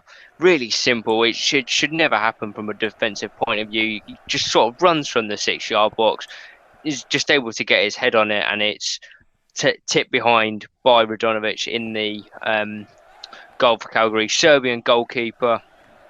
And yeah, it looks like he might be busy. Not good news for him, not good news for me either, as it's a bit of a tongue twister to pronounce. So we'll see how much he and myself are called into action in the next 75 minutes or so of what we've got remaining in this game. 17 minutes gone, and it's still Bologna 0, Cagliari 0. Thank you very much, Matt. I'm going to now dig myself into a tongue twister because a few minutes ago I told you that Almere City equalised in the 96th minute in their game in the Eredivisie, and that was through Joey Jacobs. In the 97th minute, Apostolos Velios, the Greek, reinstated Pek Zvola's lead by 2-1, and then they had the home side had Anwar El Azouzi sent off as a result of arguing with the referee, and the final score was 2-1 to Pek Zwolle. Palmero have taken the lead in the second tier in Italy against Ferro Pisello, 1-0 in that game, and Alvarez are leading Valencia. Cenk Oshacha with the goal for the home side in that game. So that's where we're at the moment. Let's head back, shall we, to the Brighton against Newcastle game. And our man watching this one is Jack Hesson. And Jack, I think it's fair to say this one certainly isn't letting us down. We build it as a great game, and it's living up to its expectations. Yeah, some great chances in this early 20 minutes, and it has been Newcastle once again trying to hit Brighton on the counter-attack. It's Anthony Gordon in the middle of the park. He's been really aggressive at winning the ball back. He manages to do it again, feeds the ball to Isaac. It's Isaac up against Dunk. He manages to get the better of him, takes the ball to the byline, plays it across. If anybody's in the middle, then it's almost a certain goal, but there's nobody there. And again, a hallmark of last weekend was Newcastle not taking their chances, and it really has been the case in the opening 20 minutes as well. Brighton 0, Newcastle 0, 20 minutes played. Let's head back into the Bundesliga, shall we? We promised goals, we haven't had goals. I'm pleased to say there has been a chance though for Bayern Munich, and to tell us all about it, it's Gavmak. Finally, more than half a chance at this game at Borussia Park. It went to the away side. It was a great run from Thomas Müller, beating his man, Wöber, on the left-hand side, who then found Leroy Sané, who was able to dance the ball past Weigl, and the ball just crept past the far left post. But it's the closest we've been so far, and yeah, other than that, it's been pretty turgid. 20 minutes on the clock. Borussia Mönchengladbach 0, Bayern Munich 0. Thank you very much. Gav Mack is watching that game for us this afternoon in the Bundesliga. So 0-0 in that game. 0-0 at Brighton against Newcastle. It has been a really good game to watch. End-to-end stuff. Two great sides. And it's Brighton's turn to attack at the moment, but Newcastle have managed to clear the ball. So 0-0. We had loads of goals early on, and they've all dried up. Which is disappointing news. But listen, it's early days yet. We can still rely on some goals between now and the end of the show. Let's concentrate on the Saudi Pro League. We always do. Aleksandar Mitrovic bagged a hat-trick as Al Hilal won a thriller 4-3 last night in Jeddah against Al Ittihad, who had Karim Benzema amongst their goals. The Nigerian Henry Onyekura was a starter as his team Al Fayed drew 0-0 with Al Riyadh. Al Fayed up to 8th with that point. Al Akdud won 1-0 away at Al Riyadh. Riyadh, I should say. Cameroon international Leandra Tawambi scoring the game's only goal. Later today, Al Ittifaq host Damak. Third placed Al Hilal. Al Hali, I'm still working on his pronunciations, by the way, so please, apologies if you know better than me. Al Hali go to Al Fateh, two of the bottom three meeting there, as Al Kelej go to Al Shabib. And in sixth place, Al Nasser scored 13 in their last three. Cristiano Ronaldo scored 5 of those. They are at struggling Al Hazm this evening. Al Hazm in the bottom two and yet to win. That brings you up to date with this weekend's action in the Saudi Pro League. Plenty of big matches tonight, but that brought you up to date with the games that were played last night. A quick reminder, tomorrow on the show we've got Liverpool against Aston Villa, we've got Crystal Palace against Wolves, we've got Arsenal against Manchester United. Chris Baldwin is the presenter. 2:10 in the afternoon, 10 minutes past 2 until 6:40 in the evening. It's a 4.5 hour show. Chris Baldwin will be here. He's your host, and that should be a fantastic game to look forward to. That second half of the show, Arsenal against Manchester United. Now, it's a long while since I pressed this button, so I hope it hasn't seized up. The goals, powered by NairaBet. Last time we spoke to Matt Key, he said it was going to be a long afternoon for the Cagliari goalkeeper. But I can tell you what, turn up for the books maybe here, because the visitors have taken the lead, Matt. They have indeed, Barry, and it's come out of absolutely nothing, but Cagliari have taken the lead, and it is Zito Lavumbo who has got the goal. He's an Angolan international right winger, and it's a lovely goal as well as that. It was a long ball forward, really, from defence, and he's used his body really nicely, backed into the defender, taken it down, and then he's just sprung and turned his man, run through on goal. Looked for a bit of support, but there wasn't any really on, so he's just hit it, left-footed shot, bottom corner, goalkeeper absolutely no chance, and Cagliari on the counter-attack, they've got themselves into the lead, and what a lovely goal it was. Zito Lovumbo with the opening goal, and it's Bologna, despite having all the possession, 0, Cagliari 1. Excellent. Thank you very much for that, Matt. You are listening to Football Live. Live and exclusive on Brila FM.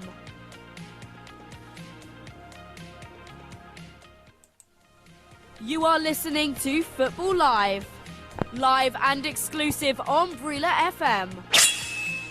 The Premier League, the Bundesliga, Serie A, La Liga.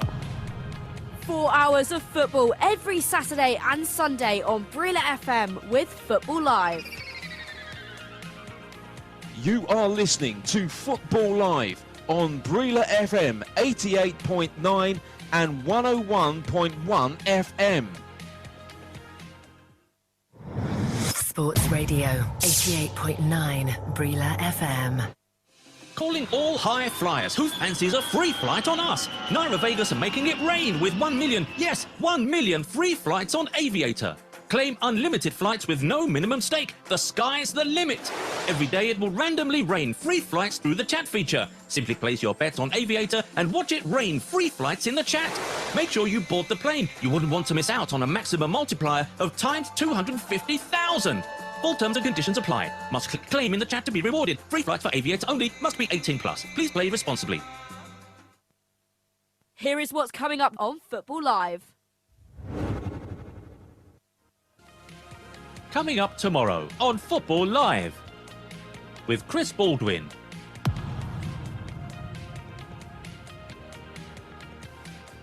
Arsenal up against Manchester United. Premier League action. Football Live will be around the grounds chasing the goals.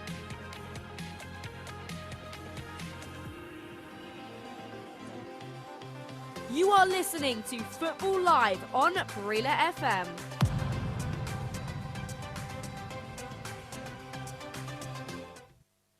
Take Brila anywhere, everywhere. Yes, you can take Brila with you anywhere, everywhere. The Brila app is available for free download on Google Play. It is also there on the Apple iTunes Store. Yes, on Google Play and the Apple iTunes Store. Look out for the Brila football and microphone logo with the letters BRILA in green colour. That is our authentic app. It gives you Brila FM, Brila.net, BrilaSports.tv, and all the extra betting tips, live score, plus our Twitter, Facebook, Instagram, Google Plus, and YouTube posts. Sports fun. You can post your videos and eyewitness reports. Brila, BRILA. Available for download on Google Play and the Apple iTunes Store.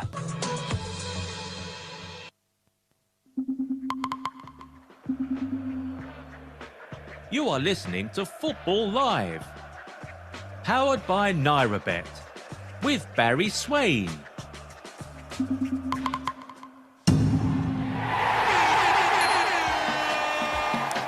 The goals, powered by NairaBet. Yes, I can tell you there has been a first goal in our featured match in the Premier League. And, well, it's been coming, hasn't it? Because for a long, long while, we've been saying with Jack Hesson, our reporter, it's been end-to-end stuff. And the first goal has come to Brighton and Hove Albion. They've taken the lead. But, Jack, it's one that Nick Pope won't want to look back on in a hurry, I don't think. Oh, Nick Pope, dear me. I mean, not just once does he cause the issues for the goal, but it happens twice in the space of just 30 seconds. Initially, it looks like an easy clearance up the park, but he messes up the clearance, falls straight to Stupinan. He's out all the way on the right-hand side. He has to try and rush back to the goal. Stupinan, to his credit, instead of trying to go for the shot, takes his time, advances towards the box, finds Matoma. Matoma, from a tight angle, tries to get the shot. Pope then makes the save. The clearance, to be honest, should have been cleared better from Tonali. It fell to Billy Gilmore on the edge of the box. Billy Gilmore strikes it from distance. It falls straight to Pope. Should have been an easy catch. He fumbles it and it falls straight to Evan Ferguson, who's sitting there for perhaps the easiest goal he'll score all season. Really poor defensive discipline from Newcastle. Gives Brighton the lead. 28 minutes played. It's Brighton 1, Newcastle 0. Yeah, so 1-0 to Brighton in that game. Tell you the Senegalese defender Orsinu Bar has been sent off for Istanbul Basaksehir in the Turkish league. today after just 43 minutes, and so a red card, straight red for him in that match. So Brighton leading by a goal to nil. It's a really good game that we're watching there, and Brighton leading by that 1-0. Let's head into the Bundesliga. We promised goals. We haven't got them yet, but it's Gladbach that have come very close to opening their account, Gavmak. Yes, but as you come to me, there has been a goal. There has been a goal. A looping header at the back stick. I'm trying to work out who it was. There's so many white shirts there. Looks like it's the defender. It's a Cora with the header there. Before that, there was so much that's been happening over the last couple of moments. Mazharui, I don't understand how he's still on the pitch at the moment. He gave a silly free kick away outside the opposition box. He then clapped the referee after giving that decision and was not rewarded with a second yellow card. He then handballed it a minute or so after that as well, and then Gladbach also had a header which hit the bar from Marvin Friedrich as well. But yeah, as everything was happening, the goal went in. It's a Cora with a goal. It's I think it's third goal in his whole career. He doesn't score many goals. So yeah, it's we're here at Borussia Park. It's Borussia Mönchengladbach 1, Bayern Munich 0. We played 31 minutes. Well, there you go. We promised goals, didn't we? And just to iron things out and bring it all on to 11 kill, I'm going to play you the jingle to mark that goal. The goals, powered by NairaBet. So Borussia Mönchengladbach leading against the reigning champions, Harry Kane's Bayern Munich, behind Mönchengladbach. Sounds like that place is rocking at the moment. Okay, let's go down to the south coast, shall we? Brighton and Hove Albion leading against Newcastle United. And they've had a chance to extend their lead, haven't they, Jack Hesson? Yeah, it was a really great opportunity. Newcastle trying to push numbers forward to get the equaliser. This time it's them that get caught out on the counter-attack. It's 3 versus 3. Mitoma, Ferguson and Pedro up against the Newcastle defence. It falls to Mitoma. Mitoma finds the pass to Pedro, and then Pedro, instead of trying to advance into the box, takes a shot and it goes wide. Really should have done better to try and get a better chance on goal. But Newcastle really up against it here. Half an hour played. It's still Brighton 1, Newcastle 0. Excellent. Still 1-0 in that game. I don't want to tempt fate, although I did say there'd be goals in the Bundesliga game, and there is. Itakura on half an hour. They lead Bayern Munich there by a goal to nil, and at Brighton it's 1-0 as well. So I did promise goals in that Bundesliga game. And an afternoon where the Bundesliga has certainly provided us with goals: a 5-0, a 4-0, a 5-1, and a 2-2. Jude Bellingham scoring in the 95th minute. Real Madrid coming from behind to beat Getafe and win 2-1. There is a player that just seems to get better and better. Here's a question for you. Who's going to be the best player on the planet in 5 years' time? Because Jude Bellingham's got to have a shout there, hasn't he? Maybe. There's a thought. That's a good question. Now, that's a debate that will go on and on and on, but Jude Bellingham just gets better and better and better. And if he continues to improve, who knows where it might take him, but he's already hit the ground running for Real Madrid with goals coming from the midfield. Jude Bellingham, what a signing it's been for Real Madrid. Another win for them today, another goal for Jude Bellingham. He just continues to grow from strength to strength. Will he be the best player in the world in 5 years' time? There's a debate that maybe you'll want to pick up with FJ and the team, because we're going to be handing back to them in around about, 20 minutes' time?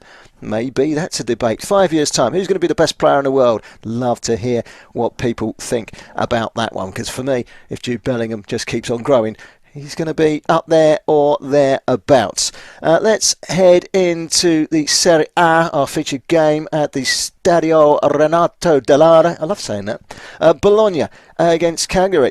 The home side dominating the early stages, but Cagliari took the lead. And, let's go and find out from Matt Key how things have progressed since we heard the opening goal news. Yes, well, it's like you were, Barry. Calgary still winning, but Bologna still dominating. I'm going to just had the stats come up in front of me. Quite incredible. We're 33 minutes in. Bologna have had 72% possession. They've had 7 shots in total, 3 on target, completed 256 passes. Calgary have had 1 shot, 1 on target, and completed less than 100 passes so far. So, frustrating afternoon for Bologna so far. They're still pushing, to be fair to them. Heads could have dropped after conceding.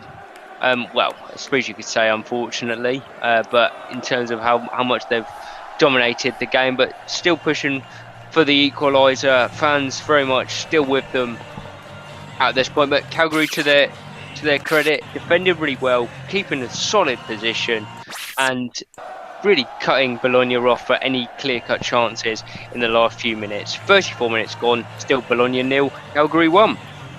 Not quite sure what's going on in the background there with the music and the sounds, but there we are. It's Bologna, the lead at the trail Cagliari by a 1-0 at the moment in our featured game in Serie A. Cagliari scoring for the first time this season. They drew 0-0 on the opening weekend at Torino. Both teams are just 1 point so far, 14th against 15th. Bologna did actually end last season really well, 5 unbeaten in Serie A at the end of last season, and that would have taken some optimism through the summer to the start of this season, but they haven't really got going just yet, as Newcastle United thwart another Brighton and Hove Albion attack down the left-hand side. It's a really good game, the one at Brighton against Newcastle, so I think now is as good a time as any to go and catch up with Jack Heston. Jack, one thing that is for sure in this game, well, it's not a 0-0, it's not a poor game, is it? It's really entertaining. If they can keep this up for 90 minutes, it's going to be an easy rest of the show for us, isn't it? Oh, absolutely. The intensity levels for both of these teams have just been incredible, but that kind of football is only favouring Brighton at the moment. I think what Newcastle need to do is actually try and calm things down a little bit and try and get a spell on the ball. That being said, they are still getting chances through. There was a chance there, Tonali. He may have been partly at fault for the goal, but he played a great ball across the box. Anthony Gordon in the middle, just inches from getting to his foot. If it had, it would have been a decent chance on goal, and that feels like the theme of the game. They're getting into good positions. They're getting into areas where they can make good chances, but they're just not being able to convert that into shots on target. 35 minutes played, it's still Brighton 1, Newcastle 0. Yeah, thanks, Jack. Fewest touches in the first half so far. Anthony Gordon, just 8 for Newcastle United. Brighton leading. Evan Ferguson scoring after an error by Nick Pope. And I've seen Nick Pope, he juggled a little bit at the near post about 15 minutes ago with a kind of near post cross. He wasn't sure where it was going. Collided with a post, did enough to put it behind. He's just let the ball through his legs and lost its whereabouts. He's looking a little bit nervous. It's not the Nick Pope that was so impressive last season for Newcastle United. He's had a few nervy moments in this game, that's for sure. Brighton leading thanks to that goal from Evan Ferguson, but 2 errors, as Jack alluded to when he was bringing us news of that goal from the Amex Stadium, and that was Nick Pope's clearance straight to a Brighton player. It came straight back into the box. Shot came in. Pope pushed it straight to Evan Ferguson, who rolled it into the empty net, and it's Brighton that lead by 1-0, and they're on top at the moment.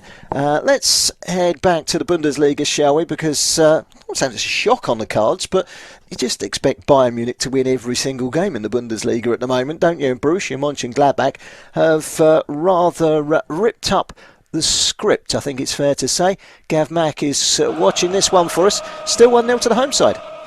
Yeah, still 1-0 to the home side, 38 minutes on the clock. There's been a couple of chances, one for either side. A fantastic shot from Julian Weigl, who is returning back to the Bundesliga after his stint over in Benfica. This is his second season back in the Bundesliga. Forced an excellent save from Sven Ulreich, who's still understudying for the injured Manuel Neuer between the Bayern Munich stick.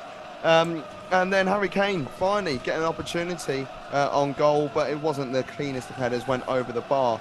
I must say, for a goalkeeper who has barely played any football whatsoever, it's just amazing how Maurice Nicolas is looking like a prime professional between the six, coming out, winning balls, punching balls away. He's been fantastic between the six so far, but it still remains 1-0 to the home side. We've played 39 minutes.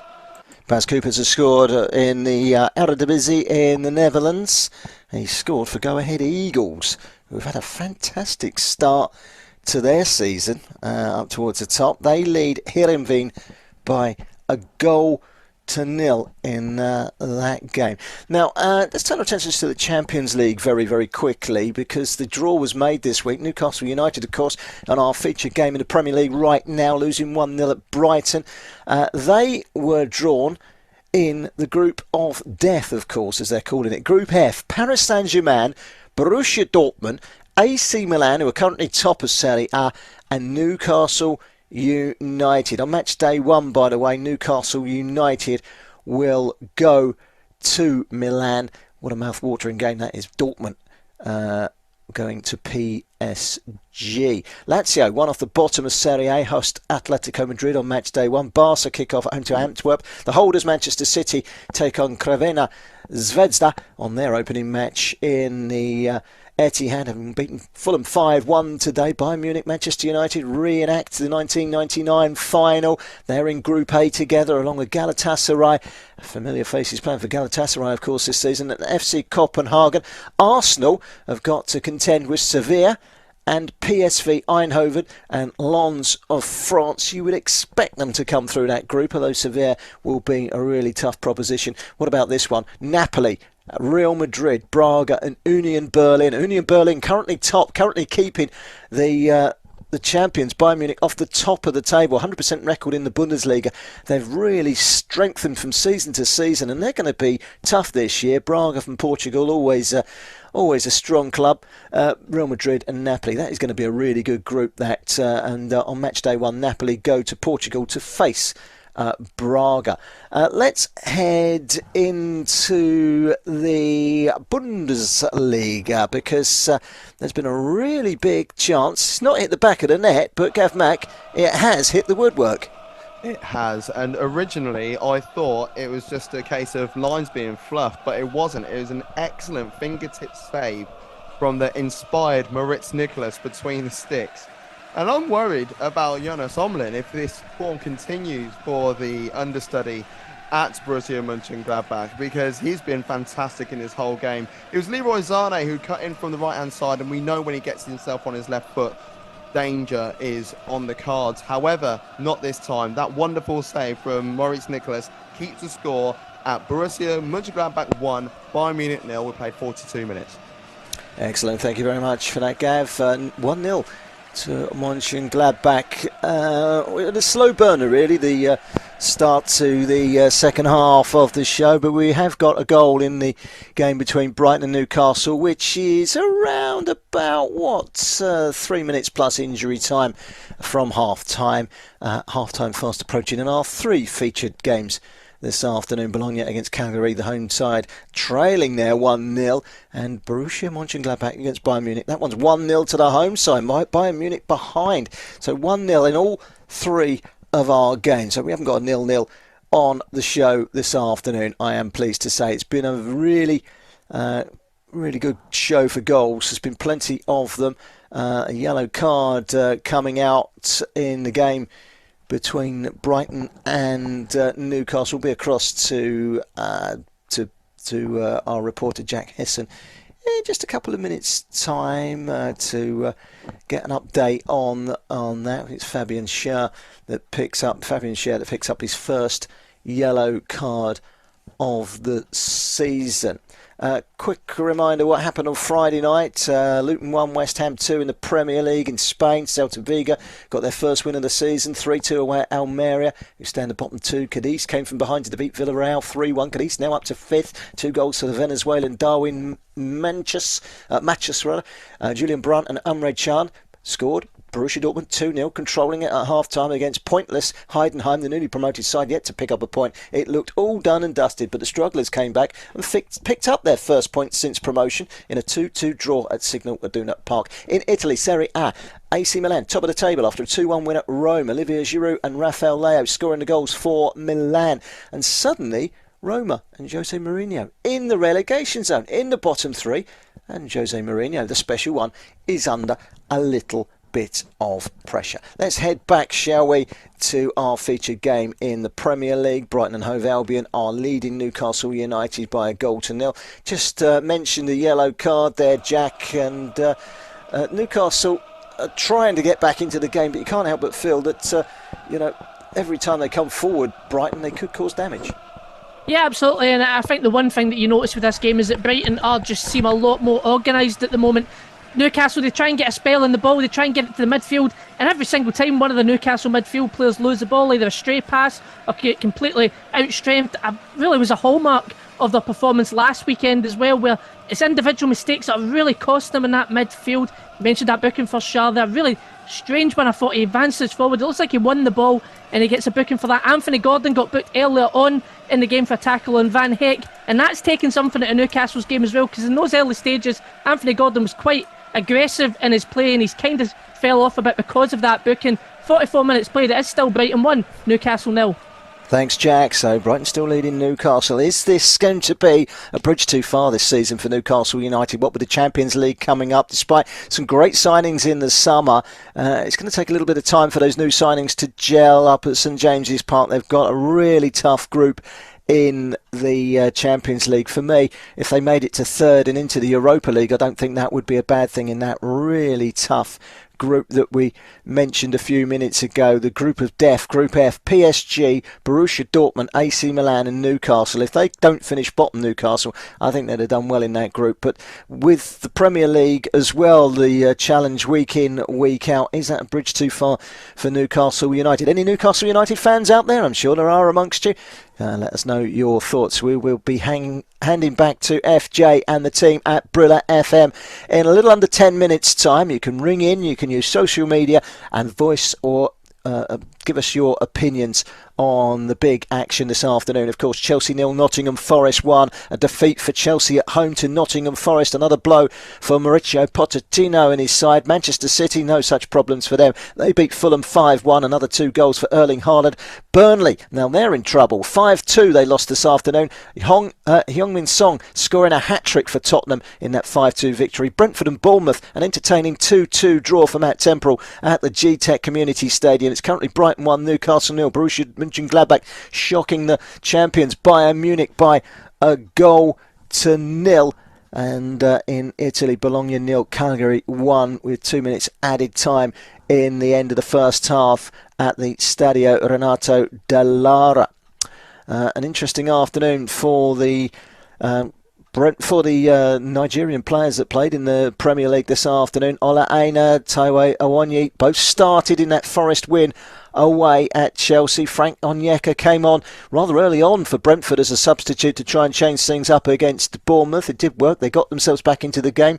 And, of course, Fulham have got 2 Nigerians now. Calvin Bassey did play today. Alex Iwobi still yet to make his debut after joining just yesterday for £22 million from Everton, joining Fulham. So that's your update on your Nigerian players in and around the Premier League. Let's head back, shall we, to let's head back to the Brighton against Newcastle game, and let's catch up with Jack Hesson, because Jack, the half-time whistle has just blown, and it's Newcastle that trail by a 1-0 at half-time.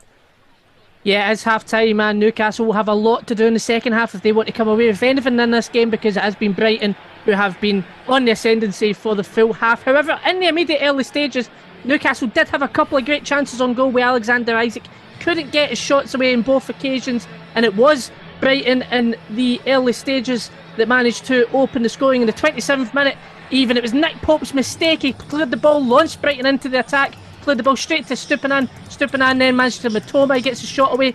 Pope saves it, but then it falls to Gilmour on the edge of the area. He takes a shot right at Pope. Pope fumbles it, and sitting there is a grateful Evan Ferguson to get his first goal of the season. So a really huge error from Newcastle to give Brighton the lead, but Brighton, it is no more than they deserve for the dominance in this first half. Half-time at the Amex Stadium, it's Brighton 1, Newcastle 0. We'll be heading back to the the guys at Brila FM in the studio, FJ and Co, in just a couple of minutes' time. Let's quickly catch up with our game in the Bundesliga. Gav Mag, Borussia Dortmund. Borussia got the first bit right. Borussia Mönchengladbach are ahead against Bayern Munich at this stage just before half-time. Half-time just around the corner. We're going to a break in a minute, so let's catch up with Gav and get a quick update just before half-time. Any sign of a comeback from Harry Kane and Co? Well, it's the whistle has just gone here at Borussia Park. It is half-time. Borussia Mönchengladbach 1, Bayern Munich 0. There is no sign of anything coming from Bayern Munich at the moment. They are seriously missing that one little lad by the name of Jamal Musiala, not on the bench. And I'm looking at their bench right now and thinking, other than Serge Gnabry, who's clearly carrying a knock or something as to why he hasn't started this game, where can they find something? Because all I'm seeing here is structure. 5-4-1 in defence and a 4-3-3 in attack from Gladbach, the home side. De Foelen they got their goal on the 30th minute. Fantastic header from Itakura from the edge of the 6-yard box, assisted by a Verba corner. Other than that, they haven't really looked that good going forwards. There was that one opportunity for Weigl a few moments after the goal, and then there's just been an inspiration of joy in between the sticks for Gladbach.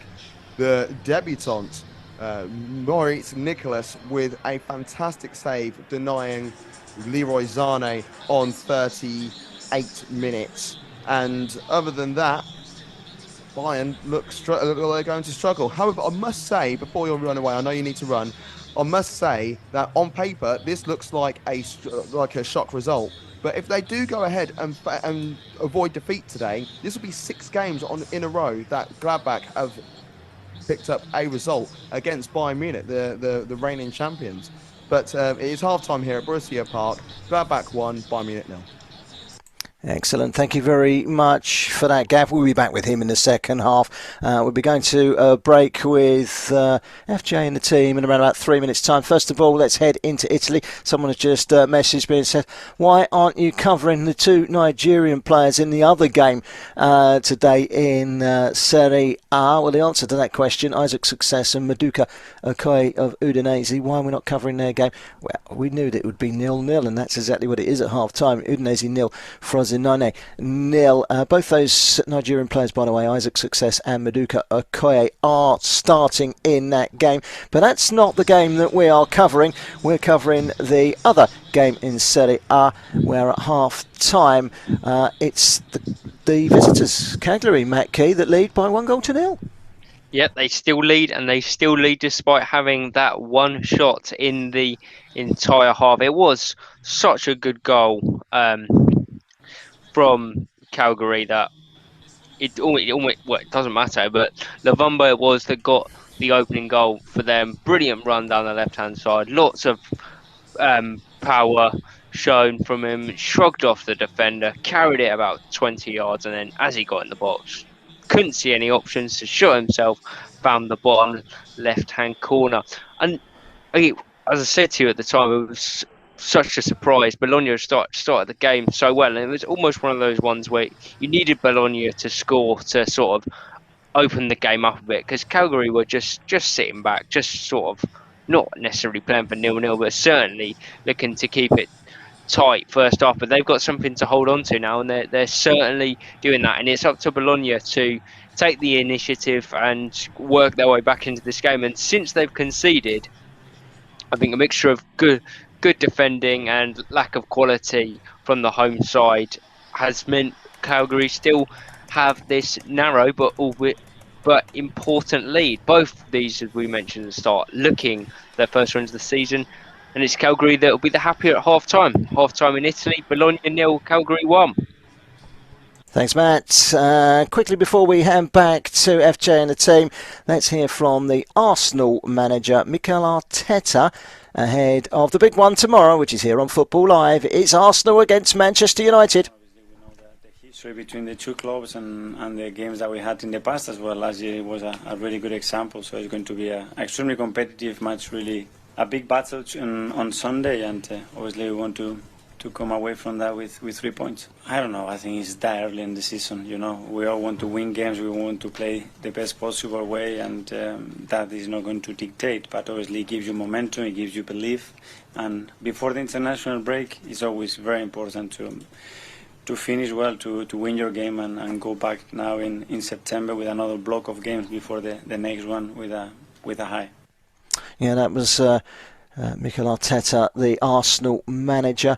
Now it's time to hand back to FJ and the team at Brila FM. Over to you, FJ.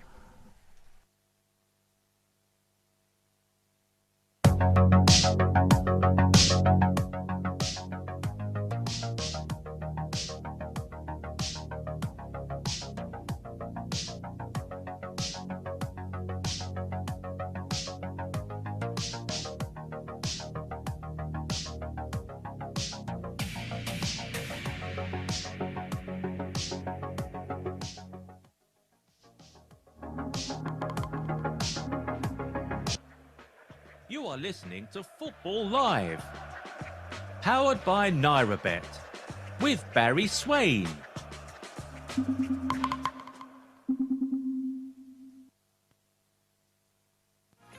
You are listening to Football Live, live and exclusive on Brila FM.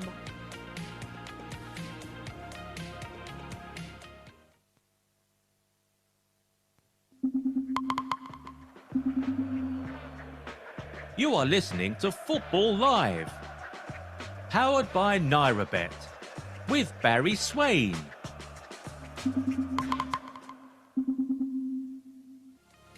You are listening to Football Live, live and exclusive on Brila FM. The Premier League, the Bundesliga, Serie A, La Liga.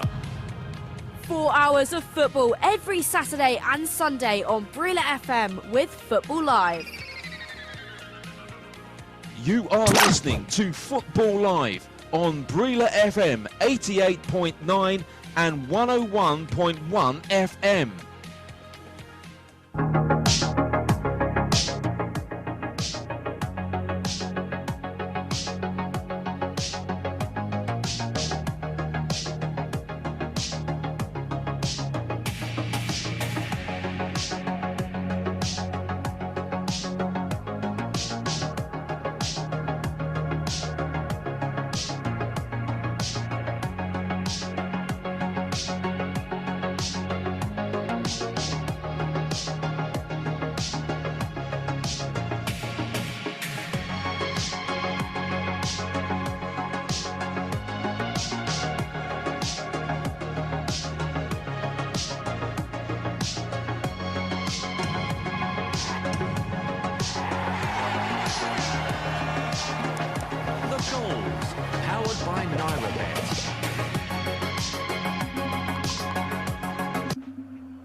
You are listening to Football Live, powered by NairaBet, with Barry Swain. Welcome back for what is the last 40 minutes of the show. Thank you to FJ and the team. Always great to hear those guys in action during our breaks. One or two disgruntled Chelsea fans have been getting in touch, not happy that things are not hitting the ground running for them. A defeat at home to Forest today.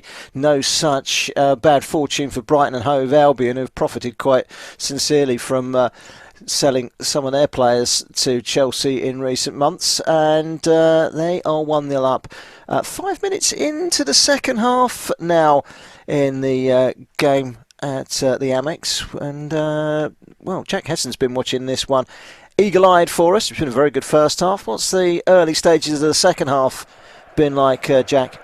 Yeah, very good first half. You remember the very start of the first half, it was really explosive, really fast-paced. This has been a lot tamer at the start of the second half. Obviously, a lot of the teams perhaps conserving energy for the later stages of the game, but also perhaps Brighton might look to start sitting in a bit more as they look to try and protect this lead. Of course, Newcastle still have a lot of threats, and they have a lot of threats that they can bring on off the bench as well. 50 minutes played, it's still Brighton 1, Newcastle 0. Thank you very much for that, Jack. Of course, we're talking about Newcastle United being in the Champions League. What about this for a draw? Brighton in the Europa League. They've been drawn in the same group as Ajax, AEK Athens and Marseille. Tasty. I'd love to see that, actually, Brighton getting through that group. That's going to be really good. Ajax against Brighton sounds great, doesn't it? That's a really good group for Brighton to be playing in their first ever time in Europe, and they just keep going from strength to strength, don't they? Brighton and Hove Albion had a fabulous season last season under Roberto De Zerbi, and it looks like they're going to have another one now. 6 minutes into the second half, Brighton leading Newcastle 1-0. Stick with us, because we are here all the way through to when the final whistle blows at around about 20 past the hour, so we've still got around about 40 minutes to go. 51 minutes on the clock in that one. Let's head to Italy, shall we? The second half has kicked off at the Stadio Renata Dallara, and Matthew Key is watching Bologna against Cagliari, and he can bring us bang up to date with the early second half action. Yes, that's right, Barry. Second half underway here. We've had about 5 minutes in it, and there's no change in the scoreline as of yet. Bologna still trail to that Lavumbo goal, and no changes either for either side at half time. Thought we might see Bologna make a change in the attacking area, maybe get some more attackers on the pitch, but nothing for now. They have started the second half quite well, to be fair. They've just forced another corner, good cross into the box, really well cleared. One of those ones where, as a defender, is a nightmare. You want to, in that corridor of uncertainty, you want to get it clear any way you can, but risk of putting it in your own net. But well out for a corner, and nothing has come of it. So 50 minutes gone, and it's still Bologna 0, Cagliari 1. Thank you very much for that, Matt. And let's head into the Bundesliga now. Gav Mack at half-time. Borussia Mönchengladbach leading the champions, Harry Kane's Bayern Munich, by a goal to nil. They've certainly not been at their best so far in this game. Have they brightened up a little bit in the second half? In a nutshell, no, they haven't. They made a change at half-time. Mazraoui came off, and Conrad Lima has come on in his position. It looks like he's actually going to the right-back position rather than having Kimmich sit in that right-back position. They look so good defensively. They're really well structured. Gerald Sioane, the former Leverkusen coach, wasn't able to get a real tune out of Leverkusen and effectively ended up him losing his job. But if he's able to do this and just tighten it up a little bit, because they did concede 7 goals in their first 2 games in the league, if they can keep a clean sheet here, it would be an absolute coup and might be just the springboard that they need for a very good season. But here at Borussia Park, 52 minutes on the clock. Borussia Mönchengladbach 1, Bayern Munich 0. Thank you very much for that, Gav. So still 1-0 in that game. We'll be across to Brighton against Newcastle in just a few minutes' time, as Brighton have just picked up on another mistake at the back from Newcastle United, but they can't profit. Free kick is given for a foul on Trippier, but really they didn't get clear when they should have done. We spoke about Brighton in the Europa League, of course. Also in the Europa League next season are the Europa Conference winners, West Ham. They've been drawn in Group A with Freiburg of the Bundesliga. Freiburg handed a 5-0 hammering today at Stuttgart. TSC back at Topola, and Olympiakos from Greece. That should be some interesting games there. The Germans and the Greeks coming to the London Stadium. Group B, Ajax, Marseille, Brighton and AEK Athens. That's a really strong group, that one. Ademola Lookman will be in the Europa League next season for Atalanta. They're in the same group as Sturm Graz, Rakov, Sheshov and Sporting of Lisbon. Liverpool against Lask, Union of Belgium and Toulouse. Should get through that group okay, you would have thought, Liverpool. And, when you delve into the Europa Conference League draw in the group stages, and Aston Villa breezed through 8-0 on aggregate against Scottish side Hibernian, and their reward is Group E, Legia Warsaw of Poland, Zrinjski and AZ Alkmaar of the Netherlands of the Eredivisie. That's not a group that you would expect Aston Villa to crash out of. You'd expect them to get through that group. Aberdeen in the same group as Frankfurt. Just having a quick look through. I think I've covered all the UK sides there. Let's head back. 10 minutes gone, second half. Let's go to the Amex for an update with Jack Hesson. A couple of corners for Brighton and Hove Albion. They're pushing for a second, aren't they? Yeah, and as you mentioned just a couple of minutes ago there, Barry, just completely, really frail at the back from Newcastle. Couple of really great chances that, again, just come from Newcastle errors. That one you mentioned there, they had the ball, cleared it by Lewis Dunk, it cannoned off of Joel Linton. Then they had the ball calmly again with Trippier. Trippier then calmly tries to play it out in the edge of the area to Tonali with Brighton players all around him. It's easily dispossessed, but the ball falls loose and they can't do anything with it. A couple of minutes just before that, Mark Targett at left back, completely bullied by Solly March, wins the ball straight off him, advances into the box, gets the ball in the middle to João Pedro, and if he can get control of the ball, then it get a decent shot on target, but he can't do that, and that goes wayward. So Brighton not capitalising on some big Newcastle mistakes in this second half, like they did in the first half for the goal. 56 minutes played, it's Brighton 1, Newcastle 0. Thanks, Jack. We'll be down there at the South Coast once again in just a few moments' time. I can't help but feel there are more goals to be had in that game. Let's head into the Bundesliga and see if there are more goals to be had. Borussia Mönchengladbach, they've got a good recent record against Bayern Munich, and they're continuing that very good record, Gavmak, going into this game today. They're leading by a goal to nil, and as I said earlier, this is not Bayern at their very best, is it? Very true, but Bayern Munich have had two excellent chances in very quick succession. Kingsley Coman found himself on the left-hand side of the box, was able to dance through the defence and forced a fantastic save from the inspired Moritz. We then had, off the back of that, a direct header from Leon Goretzka, which was cleared off the line by goalscorer Itakura. And then we also had a spinning shot. He literally turned on the sixpence. Thomas Müller shot just going inches wide of the post. The goalkeeper would have had no chance whatsoever. So Bayern are starting to ask questions now, but it still remains Gladbach 1, Bayern 0 after 56 minutes. Thank you very much for that, Gav. So 1-0 there, and not quite going to plan for Bayern Munich. They've had the perfect start in the league, but don't forget that they did have that little wobble in the Super Cup before the season started, losing 3-0 at home to Leipzig on Harry Kane's debut when he came on as a sub. Let's head into Italy now. Matthew Key is watching our feature game in Serie A. It's the game between Bologna and Cagliari, and against all odds, the away side still hold the advantage, don't they? Yes, they do indeed, Barry. It's been a quiet second half in truth, not really much goalmouth action to talk about, unfortunately.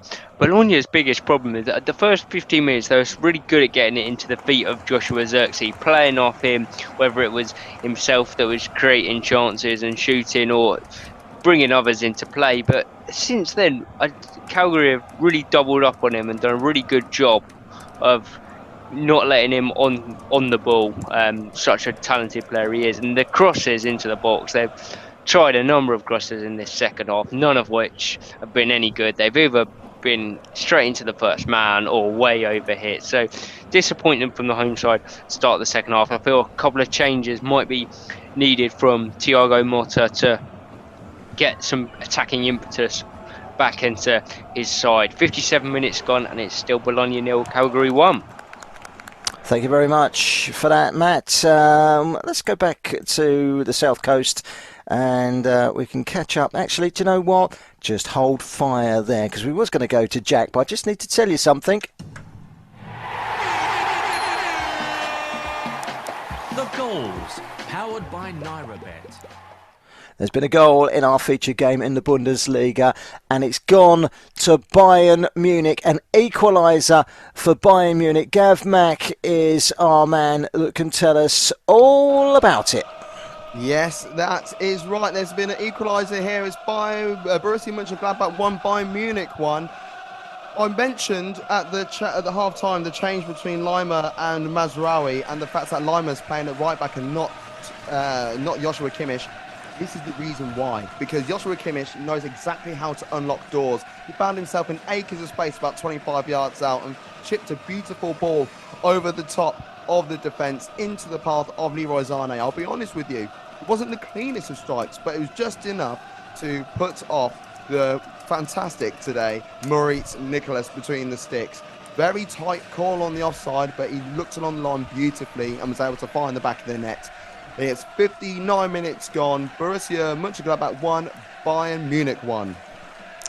Game on there in that game, and in the Premier League, Brighton still a goal to the good against Newcastle. Let's head back there. Jack Hesson can give us a little bit of an update on some Newcastle United substitutions. Yeah, it appears a change of shape for Eddie Howe as he sprung a few substitutions out of the game. 3, in fact. Callum Wilson is on for Joe Linton. Joe Linton looking really awkward in that midfield. Elliot Anderson on for Almiron and Longstaff on for Tonali. So it looks like they're opting for 2 up front, and Anthony Gordon, who struggled out on the left-hand side, different to last week where he played really well, is moved further into midfield. It'll be interesting to see how that changes the game. 60 minutes played. It's still Brighton 1, Newcastle 0. Thank you very much for that, Jack. We've had a goal in our game in La Liga. We had a goal in our game in the Bundesliga. Now we've had a goal in our La Liga game that's been featured this afternoon on Football Live. The goals, powered by NairaBet. Yes, it's gone to Bologna. It's 1-1. Matt Key is our man watching this one. Let's head to this game over in Italy. Matt, tell us all about the equaliser. Well, who did I just mention, Barry? Joshua Zirkzee gets him into the game, and good things will happen to Bologna, and that's exactly what has happened. And it's finally a bit of pace injected into their play. It was Carlson on the left-hand side. Didn't try and take on his man, didn't try and put him ridiculous cross this time. First time ball into Zirkzee, and then he just strikes so quick, touch out of his feet, and then bang. Finish left-footed once again, bottom hand corner. It's gone in the near post, so you could ask questions of Radanovic, but having seen it again, I think the shot's so fierce and quite unexpected. I wasn't expecting him to shoot, but he's just put his head down, fired it towards the goal, and he's got the equaliser for Bologna. They'll look to build on this, and it's going to be a different game for Cagliari now. It's level pegging. 60 minutes gone, so we've just reached the hour mark, and it's Bologna 1, Cagliari 1. Excellent. Thank you very much for that, Matt. So we're bang up to date with that game in Italy. 1-1 there. 1-1 in the game in the Bundesliga. Borussia Mönchengladbach. It's not the first time I've made that mistake. Leroy Sané equalising for Bayern Munich at Mönchengladbach. It's still 1-0 to Brighton and Hove Albion in the game at the Amex. Let's head back there, shall we, for a quick update before we have a quick break, and we can speak to Jack Hesson, who's watching this game. Any sign? Oh, the other two games we've got, Jack. They've both seen an equaliser. Any sign of an equaliser for Newcastle, or is it more than likely that Brighton are going to pull away? I feel like you can't write off Newcastle. They've still got enough in their locker to manage to get the equaliser. They are trying to catch Brighton on the break, but noticeably in the second half, Brighton are playing a little bit more deeper. They're trying to kill the game off. That might work for Newcastle in the sense that it might bring them into the game a bit more, but they really need to start actually converting any kind of spell in the ball they get into chances, and they need to be a bit more solid in the midfield, because they're losing the midfield battle, and that has been the big difference for them this afternoon. 64 minutes played. It's still Brighton 1, Newcastle 0. Excellent. Thank you very much for that, Jack. So 1-0 to Brighton and Hove Albion have had a decent start to the season, and their decent start is just about to get a whole lot better. The goals, powered by NairaBet. It's that man Evan Ferguson again. He snapped up an error from Nick Pope in the first half, and he's just gone and bent one round out of the reach of Nick Pope and into the far corner. It's Brighton and Hove Albion 2, it's Newcastle United 0, and Brighton, thanks to Evan Ferguson's double, are beginning to look likely for all 3 points. Brighton 2, Newcastle 0. We'll catch up with news of that goal with Jack Hessen in just a couple of minutes' time. The German footballer Lion Lauberbach has gone and scored today, by the way, for Mechelen in Belgium. They've gone 1-0 up in the last 10 minutes of that game, in fact. Lion Lauberbach, the German who started his career at Hansa Rostock, big German centre forward. He's gone and got the goal. And, well, we've just told you about the goal at Brighton. Let's get down there and hear all about it from Jack Hessen. Yeah, that could be game, set and match. It's the second goal of the game for Evan Ferguson, and it's the second goal of the season as well. After a good bit of play, the ball falls to him on the edge area, about 25 yards from goal. He's got so much space, no Newcastle player pressing him. He decides to just go for the shot, curls it into the bottom left-hand corner. Really awkward one for Pope to take. A really great finish from Ferguson, and that should set Brighton on course for the 3 points. 65 minutes played. Brighton 2, Newcastle 0. Brighton Hove Albion 2, Newcastle United 0 is the latest from our featured game in the Premier League this afternoon. We've had plenty of goals on Football Live. It's not quite done yet. You are listening to Football Live. Live and exclusive on Brila FM. The Premier League, the Bundesliga, Serie A, La Liga. 4 hours of football every Saturday and Sunday on Brila FM with Football Live. You are listening to Football Live on Brila FM 88.9 and 101.1 FM. Sports Radio 88.9 Brila FM. If you're betting on sports this week, why not make your money go further? Sign up to NairaBet for 11 days of risk-free betting. If your bet loses, you will get your stake back as a free bet up to 2,000 Naira. All you need to do is register a new account with NairaBet today and qualify to get up to 22,000 Naira in free bets. Visit www.nairabet.com/bonus for more information. General and free bet terms apply. Must be over 18. Must be KYC approved. Must place a qualifying bet. Bet must include football, tennis or basketball markets. Please gamble responsibly. Here is what's coming up on Football Live.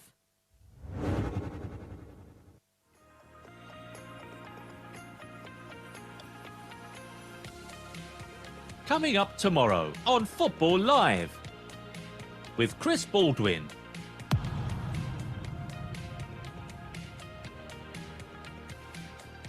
Arsenal up against Manchester United.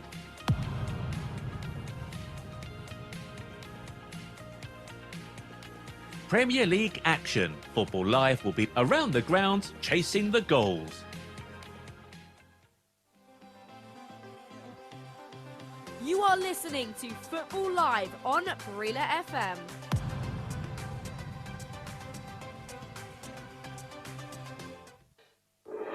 Brila. News and engagements never stop on our website www.brilla.net and our social media handles 889 Brilla FM on Facebook. Yes, 889 Brilla FM on Facebook, at 889 Brilla FM on Instagram. Got it? At 889 Brilla FM on Instagram. And on Twitter. It's at Brilla FM 889 and Brilla Sports TV on Google+. Brilla. News and engagements never stop. So do remember to like all our pages. Do like us. You are listening to Football Live, powered by NairaBet, with Barry Swain. Oh, hey, we've not got long, you know. Only about 20 minutes of the show left. When we went to the break just now, we just heard from our man watching the game at the Amex, Jack Hessen. And, well, before we go back to Jack Hessen, let me just tell you, there's been another goal in the game at Brighton.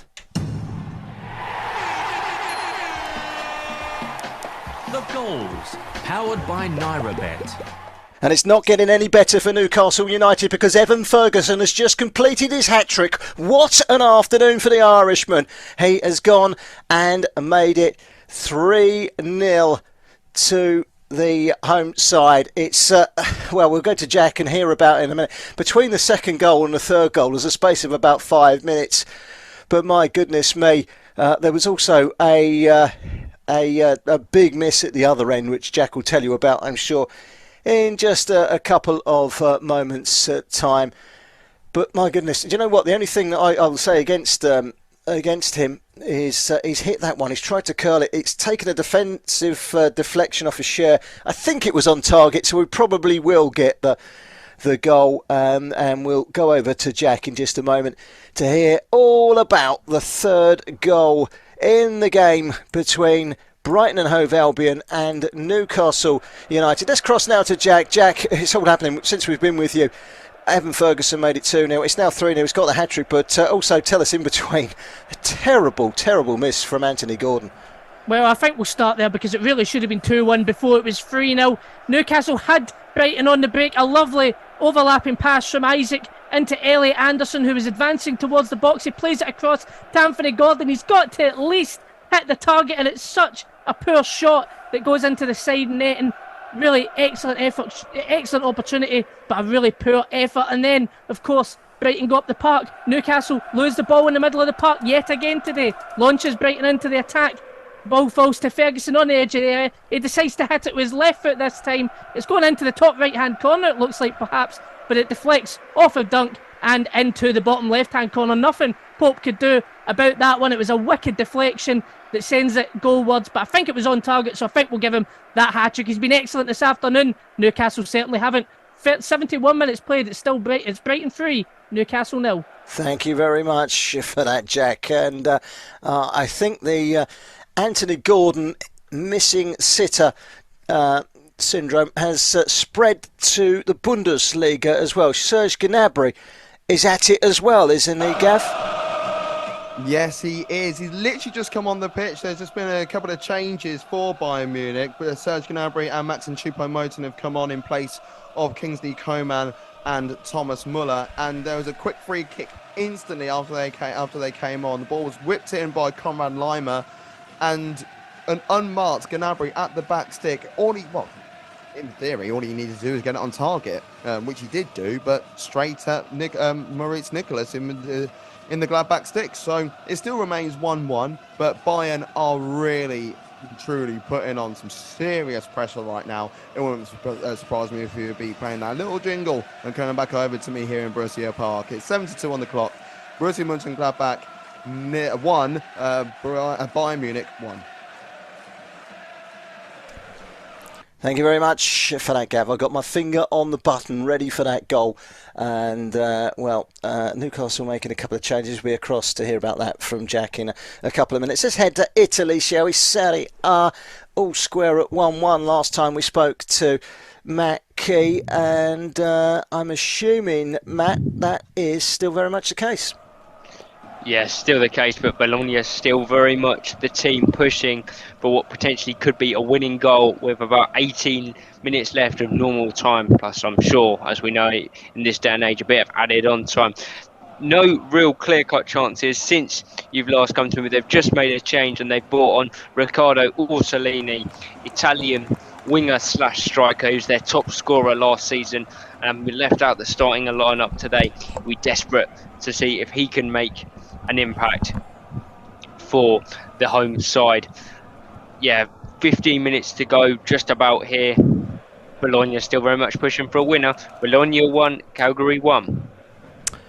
Thank you very much for that, Matt. There's been a couple of substitutions from Newcastle United. Probably too late, Jack Heston. And he can tell us all about them. Hi, Jack. Yeah, I think Eddie Howe's just trying to do something to get his team somehow back into this game, perhaps channel the comeback ability of Liverpool last weekend. But the substitutions, Matt Targett off for Jamal Lascelles and also Alexander Isaac. Again, two great early chances in this game, but apart from that, really starved of service up front. Harvey Barnes comes on, which suggests it's going to be Callum Wilson leading the line himself. It's going to take a lot for Newcastle, if they possibly can, to get back in the game. But 15 minutes to go. It's still Brighton 3, Newcastle 0. Yeah, and Brighton just breaking at the moment down the left. The former Brighton man, Dan Burn, blocked his man in the process, and he's just received a yellow card. It's not been his afternoon. Jack, while you're there, I was going to say, as good as Brighton have been, Newcastle have been poor. It reminds me of that 3-0 defeat they had away at Aston Villa last year, where they just had that off day. They very much had a half day, but it's the Champions League hasn't even started, and it feels like they're already having that little wobble, aren't they? Which is not good for Newcastle fans. I think that's the main concern for them. They also had a really tough start to the season. I mean, even you take the Aston Villa game. Aston Villa, in the form they've been on this season, carried on from last season. They won that game convincingly, but then they obviously had an away game to Man City, a tough place to go. Liverpool, on paper, should have been a tough game, but really they should have won it, given the fact that they had 11 men versus 10. And today, again, another difficult place to go. Not a place that you felt like there was a guaranteed victory for them whatsoever, but this is just a massive result. Really, we're not expecting Brighton to win by this level, especially with the disappointing performance they had last weekend against West Ham. But Brighton, to their credit, have been excellent this afternoon, and Newcastle have just looked off the pace. The hood on for Brighton. And just finally, Evan Ferguson. I think we've got to speak about him. This is a young talent. He's big. He's strong. He's got a little bit of everything, hasn't he? In a world where strikers are a rare commodity, this guy could be absolute gold dust. And the profit makers, Brighton, this is going to be surely their next big payday, isn't it, Evan Ferguson? Yeah, it sounds like, I mean, they're one of the only teams in the Premier League to actually post a profit over the last few years on player sales. Of course, they sold Casado for a massive amount. They've got sellable assets all over the team, but really, if they keep things together, then they could make something special this year. And Evan Ferguson, he's got a lot of great players around him, but he himself is a great player. 6 goals last season. He's already got 3 for this season, and he'll only get better and better from there, I think. So it's exciting times for Brighton. They're playing like this and they've not even got Ansu Fati in the team yet, which I think is really telling for them this season. Yeah, absolutely. Thanks for that, Jack. No, that's a very good point. And they just keep going from strength to strength, don't they, Brighton? Very well run club, very well oiled machine. We've seen it so many times in the history of football where you have these teams of these little spells. They're such a well-run club. Can they sustain it for a long period of time? We'll wait and see. Let's head to Italy now. We've come very close to a goal because there was a penalty, but I don't think the penalty has hit the back of the net. Has it, Matt? No, that's right. Massive chance for Bologna to take the lead for the first time today, and they can't convert from the spot. It was a long check for VAR. It was one of those where cross goes into the box. The defender, I just don't know where he can put his arms, Barry. It's just one of those where he's got to put them somewhere, and it hits the arm. Whoever it is, they know that if they appeal, there's a chance, and it's not given originally, but it's been given on VAR. It's Alessandro Di Pardo, the fullback, that's the unlucky party on this time, on this occasion. But you could say that justice has been served, because it was that man that I mentioned, Riccardo Orsolini, that stepped up from the spot. He's taken the responsibility. He's hit it left-footed, but he's hit it way too hard. He's tried to go down the middle, but it's crashed against the bar and stayed out. Cagliari absolutely delighted in the celebrations. I feel like they felt that was a harsh penalty, but no harm done in the end. 77 minutes gone, huge chance missed for Bologna, and it's still Bologna 1, Cagliari 1. Thank you very much for that, Matt. Let's head back into the Bundesliga. Big chance for Bayern Munich. Gav Mac? Yeah, big chance. Serge Gnabry, since coming on the pitch, has literally been a threat, and I don't understand why he didn't start this game, or why they... I don't know. It literally confuses me. But his dancing through the defence, his shot that was blocked by Friedrich, and unfortunately for Joshua Kimmich, he's bent it rather than drilled through it, because it looked like it was going into the bottom corner. It just seemed to curl just wide of the post. Once again, the goalkeeper was completely beaten. And if Gladbach want to get a result out of this game, they need to start thinking about what they were doing in the first half and just remain defensively astute, because they are just leaky, very, very leaky at the moment. as Bayern attack again. But yeah, Bayern looking very good, and I reckon they'll pick up all 3 points now. As it stands, 79 minutes on the clock. Borussia Mönchengladbach 1, Bayern Munich 1. Yeah, in for an interesting finale there in that game. We've got just a little over 10 minutes to go. Brighton are just about to bring on a couple of veterans. James Milner is one of those coming on, and he's also bringing. Yeah, I think Ferguson's going to come off to a standing ovation for Milner. They're just going to shut up shop, it seems, Brighton. But we'll be back to Jack in just a second. Just a quick reminder, tomorrow on the show, Chris Baldwin starts the show at 2:10 through until 6:40 in the evening. 4.5 hours of pure football coverage on Football Live on Brila FM tomorrow afternoon. We've got Liverpool against Aston Villa. Should be a classic, that one, from Anfield. Crystal Palace against Wolverhampton Wanderers is another game that we have covered right here. We'll have then the big one, Arsenal against Manchester United. Manchester United, of course, not the greatest of starts this season for them. Here's their manager, Erik ten Hag. One of the biggest games in the Premier League, and how we're really looking forward, of course, that fight, and really always interesting games, intense games.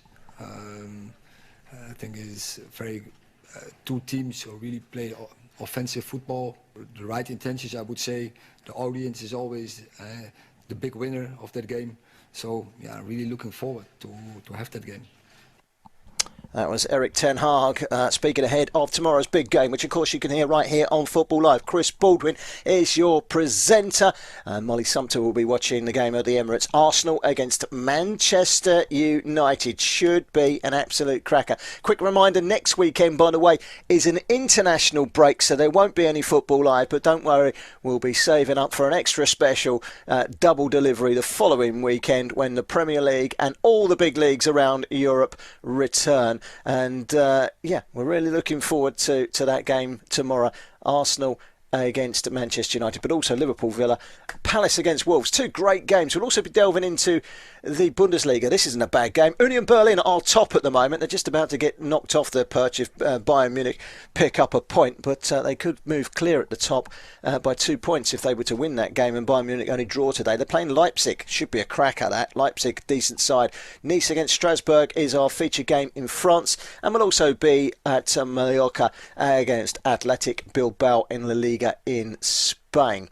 And things could have got a lot worse for Newcastle United just a few minutes ago, because Lamptey's gone darting down the line, and had he have gone down, I think that would have been a red card. Let's check in with Jack Hesson, what his thoughts on that challenge. Lamptey kept his feet probably just as well for Newcastle, so I think there would have been a red card there, wouldn't there, Jack? Yeah, I think I'd have to agree with you with that. It's actually kind of poor that you have to say that yeah, if it had went down, it would have been. It really should just be a second yellow anyway for Dan Burn. Lamptey running down the line, he's got the freedom of the right-hand side, and yeah, Dan Burn just tries to completely wipe him out. He does get contact on him. Should it possibly have been a second booking? I do actually think so, regardless of whether or not he went down or not. But yeah, as I said, Newcastle getting away with one there. You were mentioning earlier, James Milner now on for Evan Ferguson, who came off to a standing ovation, undoubtedly the man of the match today after what was an incredible performance. 84 minutes played, Brighton 3, Newcastle 0. Thanks, Jack. So, we're here until the final whistle blows. The game is effectively over. Newcastle are being wiped away by Brighton 3-0. Evan Ferguson, if you're just joining us on Brila FM Football Live with the hat-trick, just recap what's happened this afternoon. Sheffield United 2, Everton 2, ditto for Brentford against Bournemouth. That one ended 2-2. Chelsea 0, Nottingham Forest 1. Home defeat for Chelsea. Things not quite going the way of Mauricio Pochettino. Manchester City walloping Fulham 5-1 at the Etihad. Could have been a whole different story. We spoke to Andrew Bonacore earlier. The second goal for Manchester City should have been disallowed by VAR. They opted not to look at it, and the rest, as they say, is history. Not a good afternoon for Burnley. 5-2. They lost at home to Tottenham Hotspur. They're still looking for their first points of the season. Brighton 3, Newcastle 0, as we've just heard from Jack Hesson. And Borussia Mönchengladbach, Bayern Munich entering the final stages there. We'll be across to Gav Mack shortly. 1-1 in that game. Bologna, Cagliari, that's also 1-1 in Serie A with Matt Key. Brighton go to Manchester United next week. In fact, their next 3 away games are Manchester United, Aston Villa and Manchester City. But if they keep putting in performances like this, then who knows where it will take them. Of course, their squad will be tested in 2 or 3 weeks after the international break, once the Europa League group stages are upon us. Let's head into the Bundesliga, shall we? Gav Mack is watching the latter stages. A couple of substitutions to tell us about, Gav. Yeah, a couple of substitutions for the home side. Joe Scally, the American international, looks like he's got a thigh strain or a calf strain. I couldn't tell what part of the leg he was touching, if I'm honest. But he's gone off, and Nico Elvedi has come on in his place. And a weird one, the only real attacking threat has come through Alassane Playa. They've taken him off, and they've brought on Honorat, the striker, instead. So they haven't had the ball in the attacking half since they've made those changes. So I'm not quite sure what shape that they'll be in. They're still defending very much so. And Bayern are still attacking as much as they can. 85 on the clock. Gladbach 1, Bayern 1. Thank you very much for that update there, Gav. Let's head into Italy. Is there to be a late winner, perhaps, in the game between Bologna and Cagliari? Let's ask that question to our reporter, Matt Key. Well, to be honest with you, Barry, the missed penalty seems to have sucked the life out of Bologna somewhat. We've played 85 now. Cagliari definitely just looking to hold on to the point and be happy with that. I mean, neither side has won any of their opening games, but Cagliari definitely be the happier, given the way this game's gone. So yeah, maybe just going into a lull these last 5 minutes. Bologna just won a corner now, but to be fair, I did say Cagliari didn't look like scoring, and they did, and I said Bologna weren't playing well, and then they immediately scored. So you might be coming back to me in 2 minutes with news of an extra goal. But for now, 85 minutes gone, and it's still Bologna 1, Cagliari 1.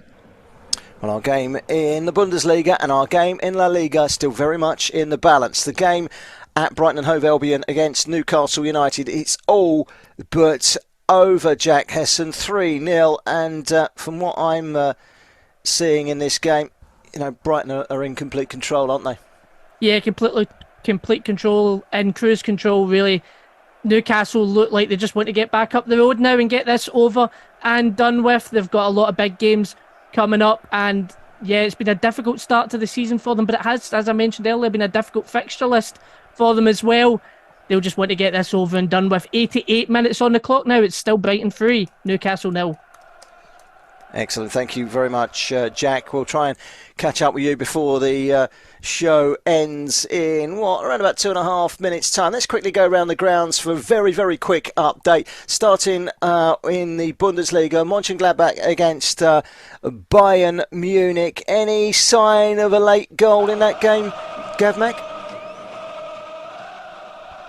There has been, as you come to me again. That's twice you've done that to me now, Barry. I don't know what it is. I think you're maybe winning the ball to go in the back of the net. It's now Gladbach 1, Bayern Munich 2. A corner from who's that? That corner was from Joshua Kimmich. So 2 assists for him now. And Matthias Tell, the substitute who came on less than 10 minutes ago, has got himself a header at the back stick. Outstretched keeper, wasn't able to do anything about it, and Bayern will be looking at picking up all 3 points, and will be spending tonight on top of the top of the tree in the Bundesliga by the seams of it. Gladbach 1, Bayern 2, 88 on the clock. It looks like we're done. Oh, it looks like you're done. Here's your jingle anyway, mate. The goals, powered by NairaBet. There you go, Gav. There's your jingle, just in case you wanted it. That's twice we've done that, isn't it? Caught him napping. The ball's hit the back of the net as we've gone across. We've been a lucky charm for Bayern Munich this afternoon. 1-0 down at half-time. It looks like they're going to take all 3 points. It looks like they're going to move 3 points clear of Union Berlin at the top. Union Berlin against Leipzig will be a match that we've got covered here on Football Live tomorrow with Chris Baldwin from 2:10. Make sure you join us for 4.5 action-packed hours of football, including Arsenal against Manchester United from the Emirates. Evan Ferguson, the 4th Irish player to score a Premier League hat-trick other than the other 3. I haven't got time to ask the question and hope that you'll come up with the answer. I'm going to tell you them. Leon Best, Robbie Keane and John Walters. The last to do it was 2015. So the first Irishman to score a Premier League hat-trick in nearly 10 years, Evan Ferguson. And he is the headline maker this afternoon on Football Live. I'd like to take this opportunity to thank all our reporters today. Andrew Bonacori, Jackson Cole, Durka Dobma, Matt Temporal, Jack Hesson, Gav Mack and Matt Key, of course. Also, thanks to Pat Norat, who is our producer for this afternoon. I'm Barry Swain. You are listening to Football Live. Make sure you join us again at 2:10 tomorrow afternoon. Have a good evening, everyone, on Brila FM.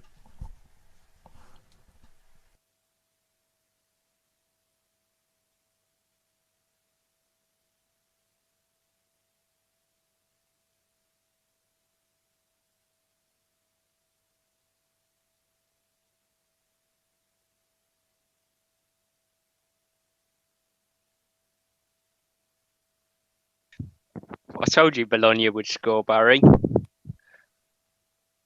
they scored, have they? The second we finished. I've absolutely nothing. Sorry. Yeah, about the recording, I just hit end, isn't it? Or can you do it from your side or not? Oh, can I do it? Recordings. Stop recording.